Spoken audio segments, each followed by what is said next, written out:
여보, 당신이 왜 가게? 겨우 50명 남짓한 규모의 작은 연주회장. 그 무대에 바이올린을 든 여자의 눈동자가 강하게 흔들렸습니다. 객석 맨 뒷줄 구석. 헬쑥한 얼굴에 낡은 양복 차림의 남자를 발견한 뒤였죠. 25년을 함께한 남편. 그리고 도망치듯 이혼한 지 7년. 다시는 안 볼 거라고 다짐했던 사람. 그 사람이 지금 자신을 바라보고 있었던 거예요. 연주회장엔 단 2사람만이 남은 듯 숨소리조차 들리지 않았죠. 그는 왜 이 자리에 온 걸까요? 우연이었을까요? 이 연주가 끝난 뒤 벌어질 일을 그땐 아무도 예상하지 못했어요. 모든 건 7년 전 그날 밤에서부터 시작됐습니다. 사연 시작 전 구독과 좋아요, 그리고 댓글로 인생 나날과 함께 해주세요. 이 영상을 찾아주신 분들께 행운이 가득 깃들기를 바라겠습니다. 아들 대학 합격 파티가 한창이던 그 밤, 은하는 부엌에서 설거지를 하고 있었습니다. 거실에서는 웃음소리가 터져 나오고 남편은 아들 친구들과 건배를 하고 있었죠. 그런데 은하의 머릿속에는 안방 옷장 깊숙이 숨겨둔 갈색 봉투 하나가 자꾸 떠올랐어요. 한 달 전에 받아놓은 이혼 서류. 오늘 밤 그걸 꺼낼 생각이었습니다. 식탁 위에는 잡채, 갈비찜, 과일 화채가 빼곡했어요. 전날 새벽 1시까지 양념을 재우고 당일 아침 5시에 일어나 당면을 삶았습니다. 25년 동안 이 집의 모든 상차림을 도맡아온 손이 차린 것들이었죠. 준호 친구가 어머님, 잡채 진짜 맛있어요. 하며 접시를 비울 때 은하는 웃었습니다. 하지만 그 웃음은 입술 위에만 머물렀을 뿐 눈까지는 닿지 못하고 있었어요. 남편이 소파에서 아들 어깨를 툭 치며 말했습니다. 우리 준호 고생했다. 아버지가 자랑스럽다. 은하는 싱크대 앞에서 그 모습을 힐끗 봤어요. 접시를 닦는 손이 잠깐 멈추었습니다. 아들한테는 자랑스럽다는 말을 하면서 나한테는 25년 동안 단 한 번도. 손이 다시 움직였어요. 씩씩 씩씩. 그 소리만이 은하의 대답이었습니다. 손님들이 빠져나가고 현관 배웅하고 신발 정리하고 바닥 쓸어내는 것도 전부 은하의 몫이었어요. 남편은 마지막 손님이 나가기도 전에 소파에 기대앉아 리모컨을 잡고 있었습니다. 준호가 방으로 들어가며 엄마 오늘 고마워 한마디를 남겼어요. 그 말이 고마우면서도 서러웠습니다. 이 집에서 은하의 수고를 알아주는 사람은 이 아이 하나뿐이었거든요. 거실에서 남편 목소리가 들렸습니다. 준호 엄마 과일 좀 깎아줘. 은하의 손이 멈추었어요. 준호 엄마. 25년간 한 번도 바뀌지 않은 호칭이었습니다. 연애할 때는 은하야였어요.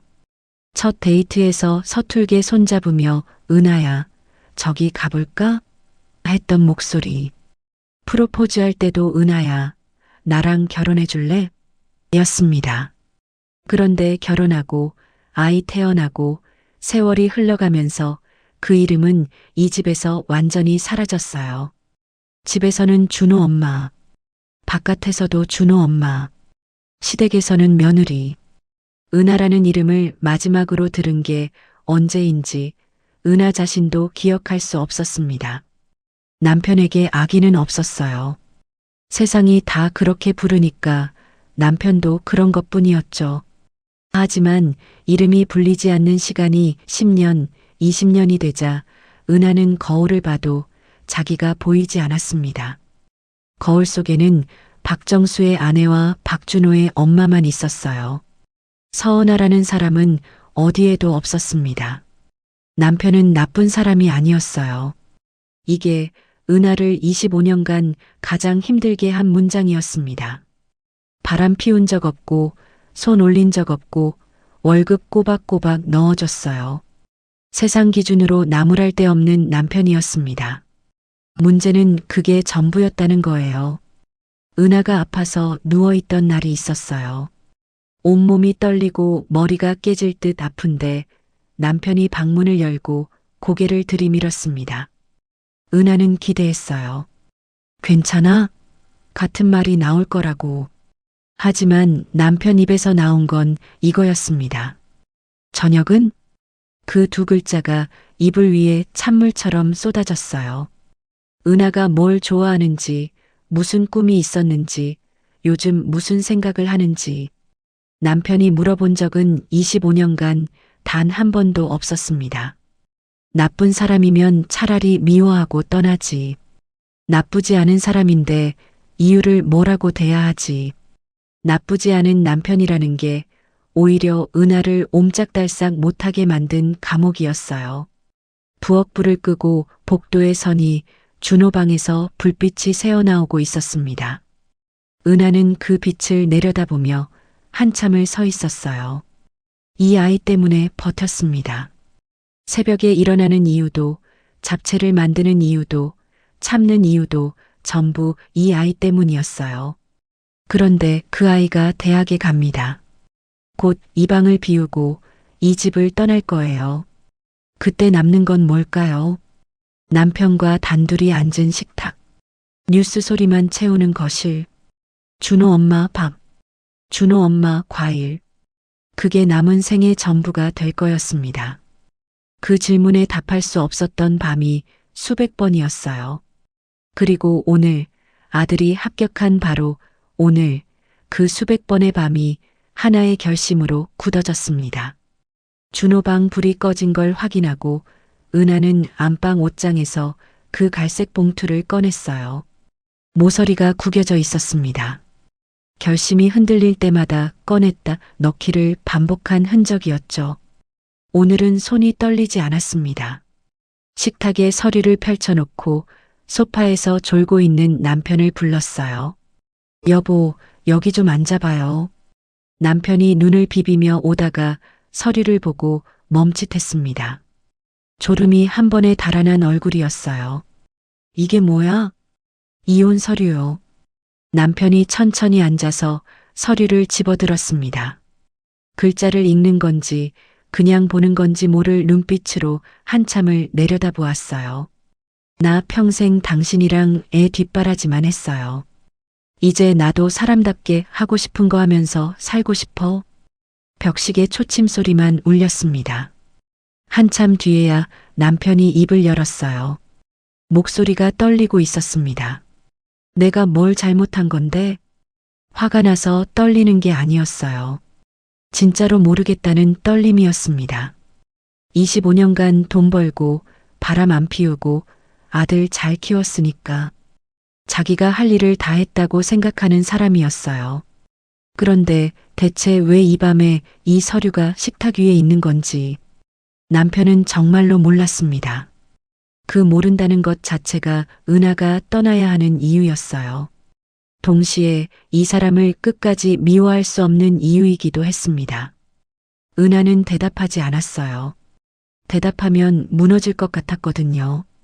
이 집에서 한 해 더 살면 영영 나라는 사람을 찾지 못할 것 같다는 말을 입에 올리는 순간 눈물이 터질 게 분명했습니다. 그러면 또 주저앉겠죠. 25년간 수천 번 주저앉았던 것처럼. 은하는 자리에서 일어나 안방에서 캐리어를 끌고 왔습니다. 캐리어 하나. 25년을 담기엔 터무니없이 작았어요. 며칠치 옷까지, 세면도구, 그리고 벽장 깊숙이 처박아 두었던 낡은 바이올린 케이스 하나. 결혼하면서 내려놓은 지 20년이 넘은 물건인데 왜 챙겼는지 은하 자신도 몰랐습니다. 손이 저절로 넣은 거였어요. 현관에서 구두를 신으며 뒤를 돌아보았습니다. 남편이 아직 식탁에 앉아 있었어요. 고개를 숙이고 어깨가 축 처져 있었습니다. 아까까지 아들 합격에 들떠있던 그 넓은 어깨가 내려앉아 있었어요. 은하의 발이 멈추었습니다.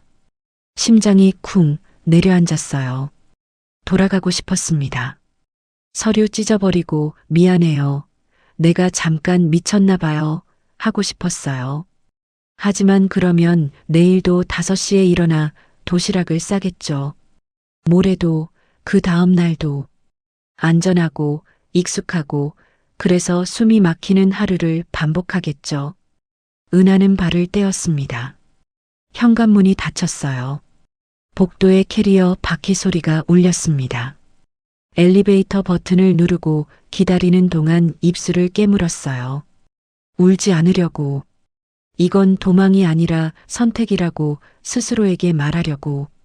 엘리베이터 문이 열렸습니다. 한 발을 들여놓는 순간 등 뒤에서 현관문 열리는 소리가 났어요. 뒤를 돌아보지 않았습니다. 보면 돌아갈 것 같았으니까요. 문이 닫혔고 은하를 태운 엘리베이터가 아래로 내려갔습니다. 그 안에서 은하는 처음으로 눈물을 흘렸어요. 소리 없이 캐리어 손잡이를 잡은 손이 하얗게 질려 있었습니다. 싫어서 떠난 게 아니었어요. 미워서 등을 돌린 게 아니었습니다. 이 집에서 한 해 더 살면 영영 나라는 사람을 찾지 못할 것 같아서 도망친 거였어요. 준호 엄마 말고 서은아라는 사람이 아직 어딘가에 남아있을 때 그 사람을 찾으러 가는 것이었습니다. 엘리베이터가 1층에 멈추고 문이 열렸습니다. 은하는 손등으로 눈물을 훔치고 로비를 빠져나왔어요. 3월 초의 밤바람이 젖은 뺨 위를 스쳤습니다. 코끝이 시렸고 캐리어 바퀴가 인도 위에서 덜컹거렸죠. 어디로 가야 하는지, 오늘 밤을 어디서 보내야 하는지 아무것도 정하지 않은 채 나온 거였어요.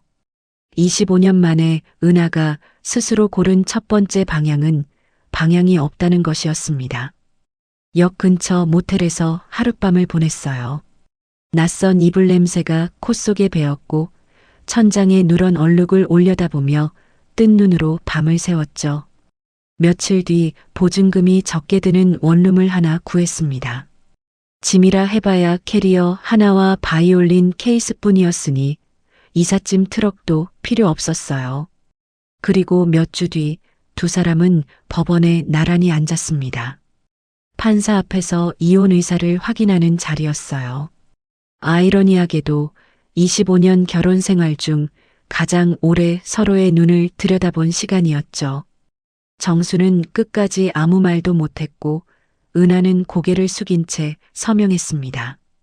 숙려 기간이 지나고 이혼 신고가 접수되던 날 은하는 건물 계단을 내려오며 하늘을 올려다봤어요. 파랗고 넓고 아무것도 말해주지 않는 하늘이었습니다. 그렇게 서은하는 49에 다시 혼자가 되었어요. 처음 세 달은 꿈 같았습니다. 새벽 5시에 눈이 떠졌어요. 25년간 같은 시간에 울리던 알람이 몸에 박혀 있었거든요. 은하는 반사적으로 이불을 걷어차고 일어나려다 멈추었습니다. 부엌에 갈 필요가 없었어요. 밥솥 버튼을 누르지 않아도 됐고 도시락을 쌀 사람도 없었죠. 은하는 다시 이불을 끌어당기고 누웠습니다. 천장을 멍하니 바라보다 혼자 중얼거렸어요. 아, 맞다. 나 혼자인데. 그 말이 입 밖으로 나오니까 비로소 현실이 되는 느낌이었죠. 시계 초침 소리만 째깍째깍 울리는 방 안에서 은하는 눈을 감았다 떴다를 반복하다 어느새 오전 10시가 되어 있었어요. 결혼 후 25년간 오전 10시에 이불 속에 있어 본 적은 단 한 번도 없었습니다. 그날 점심에 동네 분식집에 들어갔어요. 떡볶이 1인분을 시켰습니다. 정수가 매운 걸 못 먹어서 25년간 한 번도 식탁에 올리지 못했던 메뉴였죠. 사장님이 접시를 내려놓으며 물었어요. 혼자 드세요? 네. 은하는 짧게 대답하고 젓가락을 들었습니다. 빨갛고 걸쭉한 국물에 떡을 적셔 한 입 넣었어요. 맵고 달고 혀가 얼얼했죠. 은하는 혼자 피식 웃었습니다. 뭘 먹을지, 얼마나 맵게 먹을지. 그 작은 것조차 25년 동안은 내 마음대로 해본 적이 없었구나 싶었어요. 그렇게 3달이 흘렀습니다. 그런데 이상한 일이 생기기 시작했어요. 자유를 만끽해야 할 시간이 길어질수록 은하의 손이 자꾸 엉뚱한 곳으로 향하는 거였습니다. 마트에서 장을 보던 날이었어요. 통조림 코너를 지나는데 손이 먼저 움직였습니다. 꽁치 통조림 하나를 집어들고 있었죠.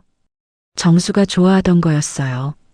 매주 장볼 때마다 빠지지 않고 카트에 넣었던 물건. 은하는 통조림을 쥔 채 한참 서 있다가 천천히 선반에 다시 올려놓았습니다. 돌아서는데 혼잣말이 나왔어요. 이걸 왜 집었지? 바보같이. 목소리가 떨리는 걸 스스로 느꼈죠. 울고 싶은 건지 화가 나는 건지 자기도 알 수 없는 감정이었습니다. TV를 보다가도 그랬어요. 웃긴 장면이 나오면 습관처럼 고개가 옆으로 돌아갔습니다. 이거 봐, 웃기다 하려는 거였죠. 25년간 소파 오른쪽에 앉아있던 사람이 거기 있기라도 한 것처럼요. 하지만 돌린 고개가 마주한 건 빈자리뿐이었어요. 분명히 원해서 나왔습니다. 자유를 택한 건 은하 자신이었어요. 그런데 자유 속에서 가장 먼저 찾아온 건 해방감이 아니었습니다. 습관이라는 옷을 입고 찾아온 그리움이었죠. 그러던 어느 겨울밤이었어요. 새벽 3시 은하는 온몸이 떨리면서 눈을 떴습니다. 이마는 뜨거운데 손발은 얼음장이었어요. 보일러를 아끼겠다고 온도를 낮춰놓은 게 화근이었죠. 일어나서 약을 먹으려 했지만 감기약이 없었습니다. 옛집에서는 그런 일이 없었어요. 구급함을 채우는 것도 유통기한을 확인하는 것도 전부 은하가 해왔으니까요. 하지만 이제 은하를 챙겨줄 은하는 없었습니다. 이불을 목까지 끌어올리고 웅크렸어요. 열이 오르는지 천장이 빙글빙글 돌았죠. 그때 손이 베개 밑에 전화기를 더듬었습니다. 화면이 켜졌어요. 연락처 목록 맨 위에 정수 이름이 있었습니다. 떠날 때 번호를 지우지 못한 거였죠. 엄지가 통화 버튼 위에 올라갔어요. 누르기까지 3초가 걸리지 않았습니다. 뚜뚜. 신호음이 2번 울렸어요. 2번째 신호음이 끊기기 전에 은하의 손가락이 종료 버튼을 눌러버렸습니다. 순간적인 일이었죠. 그리고 이불을 뒤집어 쓰고 자기 자신에게 내뱉었어요. 미쳤어? 제 발로 나왔으면서 무슨 염치로 전화를 해? 목소리가 갈라졌습니다. 은하는 전화기를 이불 밑으로 밀어넣고 눈을 질끈 감았어요. 자존심이라는 것이 이 새벽처럼 차갑고 단단하게 은하를 짓누르고 있었습니다. 그날 이후 밤이 무서워졌어요. 낮에는 버틸 수 있었습니다. 하지만 해가 지고 방 안이 어두워지면 달랐죠. 그리움이라는 게 발밑에서부터 물처럼 차올랐어요. 뭔가로 덮어 씌우지 않으면 당장이라도 옛집 현관 비밀번호를 눌러버릴 것 같았습니다. 그날도 그런 밤이었어요. 은하는 방 안을 서성이다가 벽장 쪽으로 눈이 갔습니다. 이사할 때 캐리어에 넣어 가져온 바이올린 케이스가 깊숙이 처박혀 있었죠. 왜 가져왔는지 그때는 자기도 몰랐던 물건이었어요. 케이스를 끌어냈습니다. 먼지가 수북했어요. 잠금 장치를 돌리자 뻑 소리와 함께 뚜껑이 벌어졌죠. 송진 냄새가 코끝을 찔렀습니다. 20년 묵은 송진 냄새. 대학 시절 연습실의 공기가 한꺼번에 되살아나는 것 같았어요. 은하는 바이올린을 꺼내 턱에 올렸습니다. 활을 현 위에 얹고 천천히 그었어요. 기익. 음악이라고 부를 수 없는 소리였습니다. 차라리 비명에 가까웠죠. 하지만 은하는 멈추지 않았어요. 다시 그었습니다. 또 비명이 났어요. 그래도 멈출 수가 없었습니다. 왼손 검지 끝에 물집이 잡혔다가 터지면서 진물이 배어 나왔어요.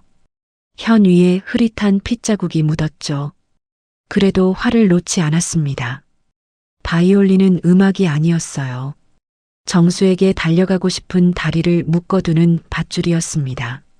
활을 잡고 있는 동안에는 전화기를 잡을 수 없었고, 현을 누르고 있는 동안에는 현관 비밀번호를 누를 수 없었죠. 날이 밝을 때쯤 은하는 활을 내려놓았어요. 손가락 끝이 갈라져서 피가 마른 자국이 줄줄이 나 있었습니다. 은하는 갈라진 손끝을 내려다보며 중얼거렸어요. 그래, 이거라도 잡고 있자. 이거라도. 며칠 뒤 저녁 또 떡볶이를 사왔습니다. 분식집 사장님이 은하의 얼굴을 알아보더니 웃으며 말했어요. 어머, 또 오셨네. 떡볶이 많이 좋아하시나 봐. 네, 좋아해요. 짧게 대답했지만 속으로는 다른 말이 맴돌았어요. 좋아하는 게 아니라 이것밖에 없는 거예요. 혼자 먹을 수 있는 게. 집에 돌아와 냄비를 열었는데 처음 먹었을 때의 그 통쾌한 매운맛은 없었습니다. 한 입 먹고 젓가락을 내려놓았어요. 맵지도 달지도 않고 그냥 뜨겁기만 했죠. 불을 끄고 창가에 앉았습니다. 건너편 아파트에 불빛이 하나둘 켜지고 있었어요. 저녁 시간이었죠. 저 불빛 안에서 누군가는 같이 밥을 먹고 같이 잠이 드는 거겠죠. 은하는 커튼을 쳤어요.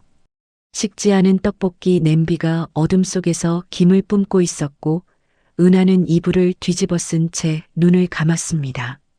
잠은 오지 않았어요. 대신 손가락 끝이 욱신거렸습니다. 갈라진 손끝이 아팠지만 은하는 그 통증이 싫지 않았어요. 내일 밤에도 이 손으로 활을 잡으면 되니까. 그러면 또 하루를 버틸 수 있으니까요. 같은 도시, 같은 시간, 은하가 원룸에서 바이올린을 부여잡고 밤을 버티고 있을 때 정수의 일상은 조용히 무너지고 있었습니다. 은하가 떠난 다음 날 아침 정수는 새벽 6시에 눈을 떴어요. 25년간 같은 시간에 일어나던 몸이 아내가 나갔다고 달라질 리 없었죠. 눈을 뜨자마자 고개가 부엌 쪽으로 돌아갔습니다. 25년간 그 시간이면 밥솥에서 김이 올라오고 국 끓는 소리가 보글보글 나고 은하의 등이 보였어요. 머리를 대충 묶은 채 슬리퍼를 질질 끌며 냄비를 저어주던 작은 등. 부엌에 불이 꺼져 있었습니다. 밥솥은 차갑게 식어 있었고 싱크대 위에는 어젯밤 파티 때 쓴 그릇이 그대로 쌓여 있었죠. 정수는 식탁 앞에 앉았어요. 의자 4개 중 3개가 비어 있었습니다. 정수는 빈 의자들을 하나씩 둘러보다가 혼자 중얼거렸어요. 밥은 어떻게 하지? 25년간 단 한 번도 스스로에게 해본 적 없는 질문이었습니다. 회사에서는 아무렇지 않은 척 했어요. 점심시간에 동료가 슬쩍 물었죠. 정수 씨, 요즘 도시락 안 싸오네? 사모님이 파업하셨어? 정수는 웃어 보였습니다. 집사람이 친정에 좀 갔어. 곧 올 거야. 입에서 저절로 나온 거짓말이었어요. 아내가 이혼 서류를 내밀었다는 말을 이 사무실에서 꺼낼 수 있을 리 없었죠. 한 달이 지나고 2달이 지났습니다. 동료들이 도시락 이야기를 더 이상 꺼내지 않게 되었어요. 대신 정수의 얼굴을 슬쩍 살피는 눈빛이 늘었죠. 다들 눈치를 챈 거였습니다. 하지만 아무도 먼저 묻지 않았고 정수도 먼저 말하지 않았어요. 퇴근길이 가장 힘들었습니다. 현관문 앞에 서면 습관처럼 잠깐 멈추게 됐어요. 은하가 있을 때는 문을 열기도 전에 틈새로 불빛이 새어나왔거든요. 음식 냄새가 복도까지 번졌고 문을 열면 왔어요? 하는 목소리가 들렸습니다. 매일 들으니까 공기 같았던 거죠. 공기가 사라지고 나서야 숨을 쉬지 못하게 된 겁니다. 이제 현관문을 열면 어둠이 먼저 맞이했어요. 어느 날은 신발을 벗으며 나왔어 하고 말한 적이 있었습니다. 아무도 없는 집에 대고요. 자기 목소리가 텅 빈 거실에 부딪혀 돌아오는 걸 듣고서야 정수는 입을 다물었어요. 한참을 어두운 현관에 서 있다가 불을 켰죠. 그 뒤로는 집에 들어서며 아무 말도 하지 않게 되었습니다. 저녁은 라면에 소주 한 병이 전부가 됐어요. 밥을 해보겠다고 쌀을 씻은 적이 있었는데 물 조절을 못해서 죽이 되어버렸죠. 그 뒤로는 시도조차 안 했습니다. 처음에는 식탁에 앉아 먹었는데 은하가 앉던 맞은편 빈 의자가 자꾸 눈에 밟혀서 어느 날부터 소파 앞 작은 테이블에서 TV를 틀어놓고 먹기 시작했어요. 냉장고에 은하가 담가둔 김치가 있었습니다. 네모난 플라스틱 통에 은하의 손글씨로 날짜가 적혀 있었죠. 정수는 그 김치를 한 젓가락씩 아껴 먹었어요. 맛이 점점 쉬어지는 걸 알면서도 멈출 수가 없었습니다. 이게 은하가 이 집에 남긴 마지막 손길이었으니까요. 김치가 바닥난 날이 왔습니다. 정수는 빈 통을 싱크대 앞에서 한참 들여다봤어요. 통 안은 텅 비어 있었고 바닥에 국물 자국만 희미하게 남아 있었죠. 정수는 통을 코앞에 가져갔습니다. 은하의 손 냄새가 남아있는 것 같기도 하고 아닌 것 같기도 했어요. 정수는 그 통을 씻지 않고 냉장고에 다시 넣었습니다. 그날 저녁 정수는 이상한 짓을 했어요. 전화기를 꺼내 동영상을 검색한 겁니다. 된장찌개 끓이는 법. 은하가 25년간 거의 매일 끓여주었던 된장찌개를 정수는 단 한 번도 만들어 본 적이 없었죠. 화면 속 요리사가 하는 대로 따라했어요. 된장을 풀고 두부를 넣고 호박을 썰었습니다. 호박 써는 법을 몰라서 칼이 자꾸 미끄러졌어요. 어떤 조각은 손가락만 하고 어떤 조각은 주먹만 했죠. 된장은 너무 많이 넣어서 짰고 두부는 으스러져서 국물이 뿌옇게 탁해졌습니다. 뚝배기에 담아 식탁에 놓고 숟가락을 떴어요. 한 모금 넣는 순간 얼굴이 찌푸려졌습니다. 형편없었어요. 25년간 아무 말 없이 떠먹었던 은하의 된장찌개가 얼마나 대단한 것이었는지 이 엉망진창 국물 한 숟가락이 온몸으로 알려주고 있었죠. 숟가락을 내려놓으며 정수가 중얼거렸습니다. 이것도 못하면서 25년을 해달라고만 했구나. 그 말이 자기 입에서 나왔다는 게 정수를 멈추게 했어요. 숟가락을 쥔 채로 한참을 그대로 앉아 있었습니다. 그리고 소주를 한 병 땄어요. 된장찌개는 반도 먹지 못한 채 냄비째 싱크대로 갔죠. 그러던 어느 밤이었습니다. 소파에 비스듬히 누워 소주잔을 기울이고 있었어요. 소주가 반 병쯤 남았을 때 주머니 속 전화기 화면이 환하게 밝아졌습니다. 정수는 무심히 화면을 들여다봤어요. 발신자 이름, 우리 집사람. 심장이 멎는 줄 알았습니다. 술이 단번에 깨는 느낌이었어요. 벌떡 일어나 전화기를 잡았지만 화면에는 이미 부재중 전화가 떠 있었죠. 신호 2번. 전화가 왔다가 2번 만에 끊어진 거였습니다. 정수는 떨리는 손으로 바로 전화를 걸었어요. 뚜뚜뚜.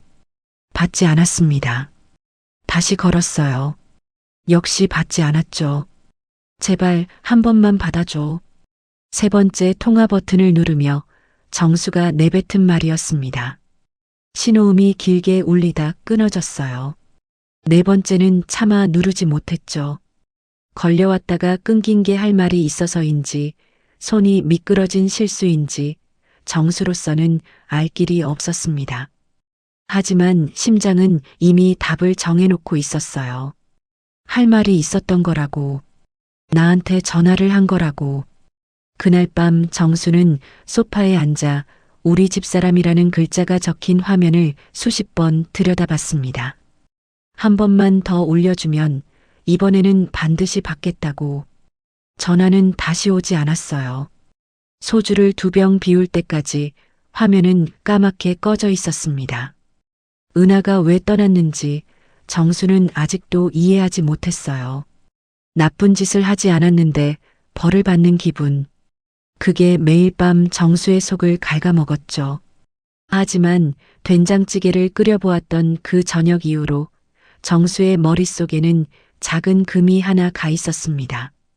이것도 못하면서 해달라고만 했다는 자기 입에서 나온 그 말. 그게 은하가 왜 떠났는지를 알려주는 실말이라는 걸 정수는 아직 말로 정리하지 못했어요. 하지만 몸이 먼저 알기 시작한 거였죠. 밥 한 끼를 직접 차려보고서야 25년이 뭐였는지 손끝으로 느끼기 시작한 거였습니다. 그럼에도 정수는 먼저 연락하지 못했어요. 은하가 서류를 밀었을 때의 그 단호한 눈빛이 자꾸 떠올랐거든요. 저 눈빛 앞에 찾아가면 오히려 더 힘들게 하는 건 아닌가. 정수는 아무것도 하지 않았습니다. 아무것도 하지 않는 것이 유일하게 할 수 있는 일이라고 생각했어요. 그래서 다음 날도 그 다음 날도 라면을 끓이고 소주를 따르고 TV를 틀고 소파에서 잠이 들었습니다. 텅 빈 식탁에는 아무도 앉지 않았고 냉장고 안에 빈 김치통만이 은하가 여기 있었다는 마지막 흔적으로 남아 있었죠. 준호는 대학에 입학한 뒤로 2개의 집을 오갔습니다. 엄마의 원룸과 아빠의 아파트. 같은 도시 안에 있는 2채의 집이었지만 그 사이의 거리는 지도 위의 숫자보다 훨씬 멀었어요. 버스로 40분이면 닿는 거리인데 준호의 마음속에서는 그 40분이 매번 몇 시간처럼 느껴졌죠. 엄마 집에 갈 때는 과일을 사들고 갔습니다. 현관문을 열면 바이올린 소리가 들려왔어요. 처음에는 듣기 힘든 소음에 가까웠는데 달이 바뀔수록 소리가 조금씩 달라지는 게 느껴졌죠. 은하는 아들이 오면 화를 내려놓고 반갑게 맞아주었습니다. 밥 먹었어? 떠나온 집에서 25년간 했던 그 말을 단칸방에서도 아들에게 하고 있었어요. 준호는 응, 먹었어 하고 대답했지만 사실 밥을 먹고 온 적은 거의 없었습니다. 엄마가 뭐라도 차려줄 테니까 빈속으로 갔어요. 엄마가 누군가에게 밥을 차려주는 모습을 보고 싶어서. 그게 엄마의 얼굴이 가장 편안해지는 순간이라는 걸 준호는 알고 있었거든요. 아빠 집에 갈 때는 비닐봉지를 들고 갔어요. 편의점에서 산 삼각김밥이나 컵라면 같은 것. 아파트 현관문을 열면 소주 냄새가 은은하게 배어 있었습니다. 거실에 소주병이 하나둘 서 있었고 싱크대에는 라면 냄비가 씻기지 않은 채 쌓여 있었죠. 정수는 아들이 오면 황급히 소주병을 치우며 말했어요. 왔어? 밥 먹었어? 같은 질문이었습니다. 엄마도 밥 먹었어. 아빠도 밥 먹었어. 두 사람이 아들에게 할 수 있는 말이 그것뿐인 것처럼요. 준호는 양쪽 집에서 같은 질문을 받을 때마다 이 두 사람이 서로에게는 아무 말도 못하면서 아들에게만 입을 여는 거라는 걸 느꼈습니다. 그 한마디가 고맙기도 했고 답답하기도 했어요. 준호는 양쪽 모두에게 상대방 이야기를 하지 않았습니다. 그게 자기가 지킬 수 있는 유일한 중립이었어요. 하지만 중립이라는 건 양쪽의 무게를 혼자 감당한다는 뜻이기도 했죠. 엄마가 설거지를 하다 말고 슬쩍 물었어요. 아빠는 잘 지내지? 응, 잘 지내. 매번 같은 대답을 했습니다. 아빠가 어젯밤에도 라면 냄비를 씻지 않고 소파에서 잠들었다는 것. 냉장고에 반찬이라곤 단무지 한 봉지뿐이었다는 것. 빨래를 세탁기에 넣는 법을 몰라서 손으로 주물러 빨고 있었다는 것. 그 모든 걸 준호는 삼켰어요. 꿀꺽 소리가 날 것처럼 목구멍이 뻐근했지만 삼켰습니다. 아빠 집에서는 소주병을 치워주었어요. 아빠, 술 좀 줄여. 정수는 손을 내저었습니다. 알았어, 알았어. 걱정 마.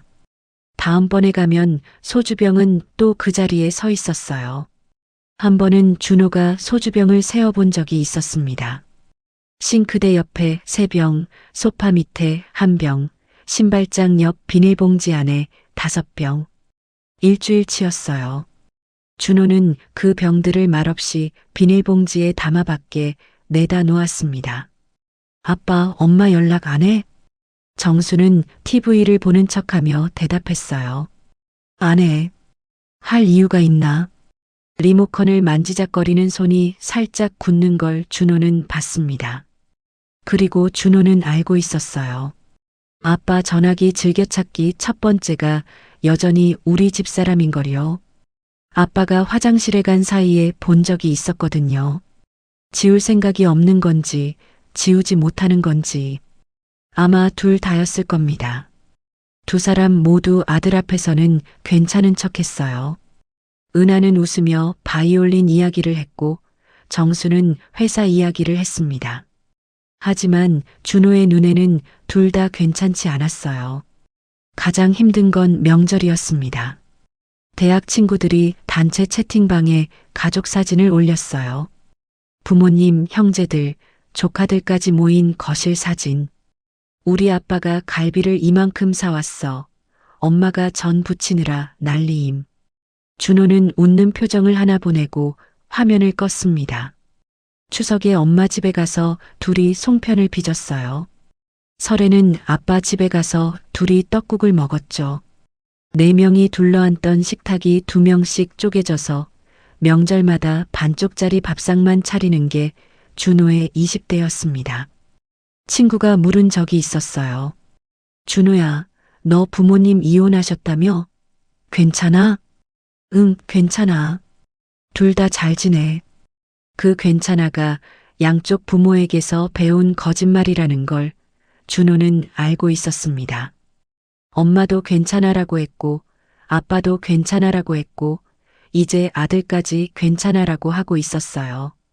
이 가족은 괜찮지 않은 걸 괜찮다고 말하는데 전부 능숙해져 있었죠. 그런 날들이 해를 넘겼습니다. 은하의 바이올린은 해가 바뀔 때마다 달라졌어요. 비명 같던 소리가 3년쯤 지나니 곡의 형태를 갖추었고 5년쯤 되니 눈을 감고 들을 수 있는 수준이 되었습니다. 정수의 소주병은 해가 바뀌어도 달라지지 않았어요. 준호는 엄마의 바이올린이 부드러워질수록 아빠의 얼굴이 수척해지는 걸 동시에 보고 있었죠. 한쪽이 올라갈수록 다른 한쪽이 내려가는 시소 같았습니다. 그 시소의 한가운데에 준호가 서 있었어요. 이혼 후 5년쯤 지났을 때였습니다. 엄마 집에서 저녁을 먹고 돌아가려던 참이었어요. 은하가 현관까지 배웅을 나왔습니다. 조심히 가. 밥 잘 챙겨 먹고. 준호는 신발을 신으며 응하고 대답했어요. 문을 열고 나가려다 멈칫했습니다. 참고 참았던 말이 입 밖으로 불쑥 튀어나온 거였어요. 엄마 아빠한테 술 좀 줄이라고 해야 하는데 내 말은 안 들어서. 말하자마자 후회가 밀려왔습니다. 엄마의 표정이 순간적으로 굳는 게 보였어요. 준호는 황급히 덧붙였죠. 아, 아니다. 그냥 내가 알아서 할게. 엄마는 신경 쓰지 마. 문을 닫고 계단을 내려갔습니다. 돌아보면 더 많은 말이 쏟아질 것 같았거든요. 아빠가 매일 소주 2병을 마신다는 것. 냉장고에 빈 김치통이 씻기지 않은 채 들어있다는 것. 아빠가 밤마다 엄마 전화번호를 들여다본다는 것. 그 말들을 전부 쏟아내면 5년간 지켜온 중립이 무너지는 거였습니다. 계단을 반쯤 내려갔을 때 뒤에서 문이 닫히는 소리가 들렸어요. 준호는 계단 난간을 잡고 잠깐 멈추었습니다. 눈을 질끈 감았어요. 엄마 앞에서 아빠 이야기를 꺼낸 건 5년 만에 처음이었거든요. 후회와 안도가 동시에 밀려왔습니다. 후회는 엄마 표정이 굳는 걸 본 것 때문이었고, 안도는 적어도 한마디는 했다는 것 때문이었죠. 그 위층에서 은하는 닫힌 문 앞에 한참 서 있었어요. 술? 정수가 술을 마시고 있다. 아들 말을 안 들을 만큼 마시고 있다. 걱정이 파도처럼 밀려왔습니다. 정수는 원래 술을 많이 마시는 사람이 아니었어요. 회식 자리에서도 한두 잔이면 얼굴이 빨개지던 사람이었거든요. 은하는 전화기를 꺼냈습니다. 화면에 정수의 이름이 떴어요. 엄지가 통화 버튼 위에서 머뭇거렸습니다. 전화해서 뭐라고 해? 술줄이라고? 밥 좀 먹으라고? 5년 전에 나간 사람이 이제 와서 걱정한다고 전화하면 무슨 꼴이야. 그리고 전화해서 목소리를 들으면 나는 다시 돌아가고 싶어질 거야. 그러면 이 5년이 전부 헛된 게 되잖아. 5년 전에는 순수한 자존심이었어요. 하지만 이제는 거기에 새로운 무게가 하나 더 얹혀 있었습니다. 돌아가면 5년간 혼자 버텨온 시간이 의미 없어진다는 두려움. 그게 전화기를 내려놓게 만드는 또 하나의 이유였죠. 그렇게 어느덧 7년이 흘렀습니다. 은하의 손을 보면 세월이 보였어요. 왼손 손가락 끝이 굳은 살로 뒤덮여 있었습니다. 더 이상 피가 나지 않았습니다. 대신 감각이 무뎌졌죠. 뜨거운 냄비를 집어도 잘 모를 만큼 손끝이 둔해져 있었어요. 7년간 바이올린이 은하의 손가락에서 감각을 가져간 거였습니다. 하지만 그 대가로 바이올린은 은하에게 소리를 주었어요. 동네 문화센터에서 기초반을 다시 시작한 게 이혼 후 1년째 되던 해였습니다. 첫날 은하는 접수대 앞에서 한참을 서성였어요. 50살 넘은 여자가 초등학생들 틈에 끼어 바이올린을 배운다는 게 민망했거든요. 접수를 도와주던 직원이 물었습니다. 어머, 예전에 배우셨던 거예요? 네, 한참 전에요. 결혼 전에. 와, 그러면 금방 올라가시겠다. 그 말 한마디가 은하의 발을 접수대 앞으로 끌고 갔어요. 금방 올라간다는 말이 사실인지 아닌지는 중요하지 않았습니다. 누군가가 은하에게 할 수 있다고 말해준 것이 오랜만이었거든요. 기초반에서 2년, 중급반에서 2년, 마스터반으로 올라간 게 4년 차였어요. 6년 차부터는 선생님의 권유로 작은 연주 모임에 나가기 시작했죠. 매주 토요일 오후 문화센터 연습실에서 서너 명이 모여 합주를 했습니다. 은하에게는 일주일 중 그 2시간이 숨통이 트이는 시간이었어요. 문화센터에서 만난 동갑내기 영숙이 유일한 친구가 되었습니다. 영숙은 첼로를 배우러 온 여자였는데 쉬는 시간마다 은하 옆자리에 와서 앉았어요. 커피 2잔을 들고 와서 한 잔을 슬쩍 내밀곤 했죠. 은하 씨, 오늘 소리가 유난히 슬프네. 무슨 일 있어? 원래 슬픈 곡이야. 은하는 웃으며 둘러댔어요. 이혼 이야기를, 혼자 사는 이야기를, 남편이 그립다는 이야기를 입 밖에 꺼낸 적은 한 번도 없었습니다. 영숙도 더 묻지 않았어요. 대신 옆에 앉아서 같이 커피를 마셨죠. 가끔은 아무 말 없이 나란히 앉아 창밖을 보기도 했어요. 7년의 고독 속에서 그 옆자리가 은하를 완전히 바닥까지 무너지지 않게 잡아준 작은 닻이었습니다. 어느 날 연습이 끝난 뒤 영숙이 가방을 챙기다 말고 물었어요. 은하 씨는 누구한테 들려주고 싶어서 바이올린 켜는 거야? 은하는 대답하지 못했습니다. 손에 들린 활을 내려다봤어요. 영숙은 기다리지 않고 먼저 말했죠. 나는 우리 엄마한테 들려주고 싶어서 시작했거든. 돌아가셨지만. 영숙이 웃으며 가방을 들고 나갔어요.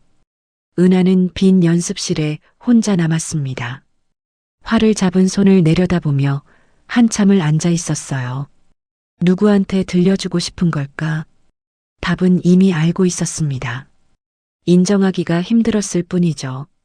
이상한 일이었어요. 실력이 늘수록, 소리가 아름다워질수록 은하는 오히려 더 슬퍼졌습니다. 처음 바이올린을 잡았을 때는 그리움을 덮기 위해 켰어요. 소리가 거칠수록 좋았습니다. 날카로운 소음이 머릿속의 정수를 지워줄 것 같았거든요. 하지만 실력이 늘면서 소리가 부드러워지자 역설적으로 정수의 얼굴이 더 선명하게 떠오르기 시작했어요. 느린 곡을 연습할 때면 활이 현을 그을 때마다 정수의 얼굴이 음표 사이사이에 끼어들었죠. 식탁에 앉아 뉴스를 보던 얼굴, 소파에서 꾸벅꾸벅 졸던 얼굴, 저녁은? 하고 고개를 들이밀던 그 무심한 얼굴. 정수를 잊기 위해 시작한 바이올린이 7년이 지나자 정수를 가장 선명하게 떠올리는 도구가 되어 있었습니다. 도피처였던 것이 어느 순간 고백의 언어가 되어 있었던 거죠. 어느 순간부터 은하는 정수를 잊기 위해서가 아니라 정수에게 보내는 편지처럼 활을 켜기 시작했어요. 전화로는 할 수 없는 말이었습니다. 미안해라는 세 글자를 전화기에 대고 말하려면 7년 전에 제 발로 나간 사람이 7년이 지나서 전화를 걸어야 했어요. 은하에게 그것은 세상에서 가장 어려운 일이었죠. 하지만 바이올린은 달랐습니다. 활을 켜면 소리가 났고 그 소리에 마음을 실으면 그게 편지가 됐어요. 받는 사람은 없었지만 쓰는 사람은 있었습니다. 7년치 미안함과 그리움을 은하는 매일 밤 선율에 담아 허공으로 보냈어요. 혼자 연습을 마치고 활을 내려놓은 뒤 은하는 가끔 바이올린에 대고 혼잣말을 했습니다. 오늘 것은 좀 잘 켠 것 같은데 당신이 들었으면 좋았을 텐데 아무도 듣지 않는 말이었어요. 하지만 그 말을 입 밖에 내는 것만으로도 가슴 한쪽이 조금은 가벼워지는 느낌이 들었죠. 그러던 어느 날 문화센터 선생님이 연습이 끝난 뒤 은하를 불렀어요. 은하 씨, 이번에 문화센터에서 작은 발표회를 하거든요. 은하 씨 실력이면 충분히 무대에 설 수 있어요. 한번 해볼 생각 없어요? 은하는 고개를 저었습니다. 저는 아직이 아니에요. 7년이나 켰잖아요. 선생님이 웃으며 말했어요. 은하는 대답하지 못했습니다. 무대에 선다는 것, 사람들 앞에서 연주한다는 것, 그건 은하에게 단순히 실력의 문제가 아니었어요. 7년간 밤마다 혼자 방에서 아무도 듣지 않는 곳에서 허공으로만 보내던 편지를 처음으로 소리 내어 읽는 것이었으니까요. 며칠을 고민했습니다. 밤에 바이올린을 잡을 때마다 선생님의 말이 떠올랐어요. 7년이나 켰잖아요. 그 말이 맞았습니다. 7년이었어요. 이 바이올린을 잡은 지, 이 방에서 혼자 울면서 활을 그은 지 7년. 그 시간이 무엇이었는지 스스로에게 확인하고 싶었습니다. 은하는 아들에게 전화를 걸었어요. 손가락이 떨렸습니다. 바이올린 현을 누를 때와는 다른 종류의 떨림이었죠. 준호야, 엄마가 연주회를 하나 하려고 하는데 와서 들어줄 수 있어? 전화기 너머에서 잠시 침묵이 흘렀어요. 응, 당연하지. 준호의 목소리에 묘한 떨림이 섞여 있었습니다. 은하는 그 떨림을 알아채지 못했어요. 아들이 기뻐서 그런 거라고, 감동해서 그런 거라고 단순하게 생각했죠. 고마워. 엄마가 너무 떨리는데 내가 와주면 좀 나을 것 같아. 엄마, 걱정 마. 이번에는 내가 할게. 뭘? 아니, 그냥 응원한다고. 준호가 웃으며 전화를 끊었어요. 은하는 전화기를 내려놓고 바이올린을 들었습니다. 무대에서 켤곡을 다시 한번 처음부터 연습하기 위해서였어요. 연주회는 이번 주 토요일이었습니다. 7년간 허공으로 보내던 편지를 처음으로 사람들 앞에서 소리내어 읽는 날이 다가오고 있었어요. 은하는 눈을 감고 활을 올렸습니다. 첫 음을 긋기 전에 습관처럼 혼잣말을 했어요. 이번엔 좀 제대로 들려줄 수 있으려나. 아무도 없는 원룸에서 바이올린 소리가 다시 울려 퍼졌습니다. 연주의 당일이었습니다. 은하는 공연장에 2시간이나 일찍 도착했어요. 구청 산하문화센터가 운영하는 다목적 홀이었습니다. 객석 50석 남짓한 작은 공간이었죠. 무대 위에는 보면대 하나와 의자 하나가 덩그러니 놓여 있었고 조명은 아직 꺼져 있었어요. 은하는 텅 빈 객석을 바라보며 무대 끝에 서봤습니다. 발끝이 무대 가장자리에 닿았어요. 객석이 어둡고 무대만 밝으면 저 의자에 앉은 사람은 굉장히 외로워 보이겠다는 생각이 들었죠. 은하는 혼자 중얼거렸어요. 내가 이걸 왜 하겠다고 했을까?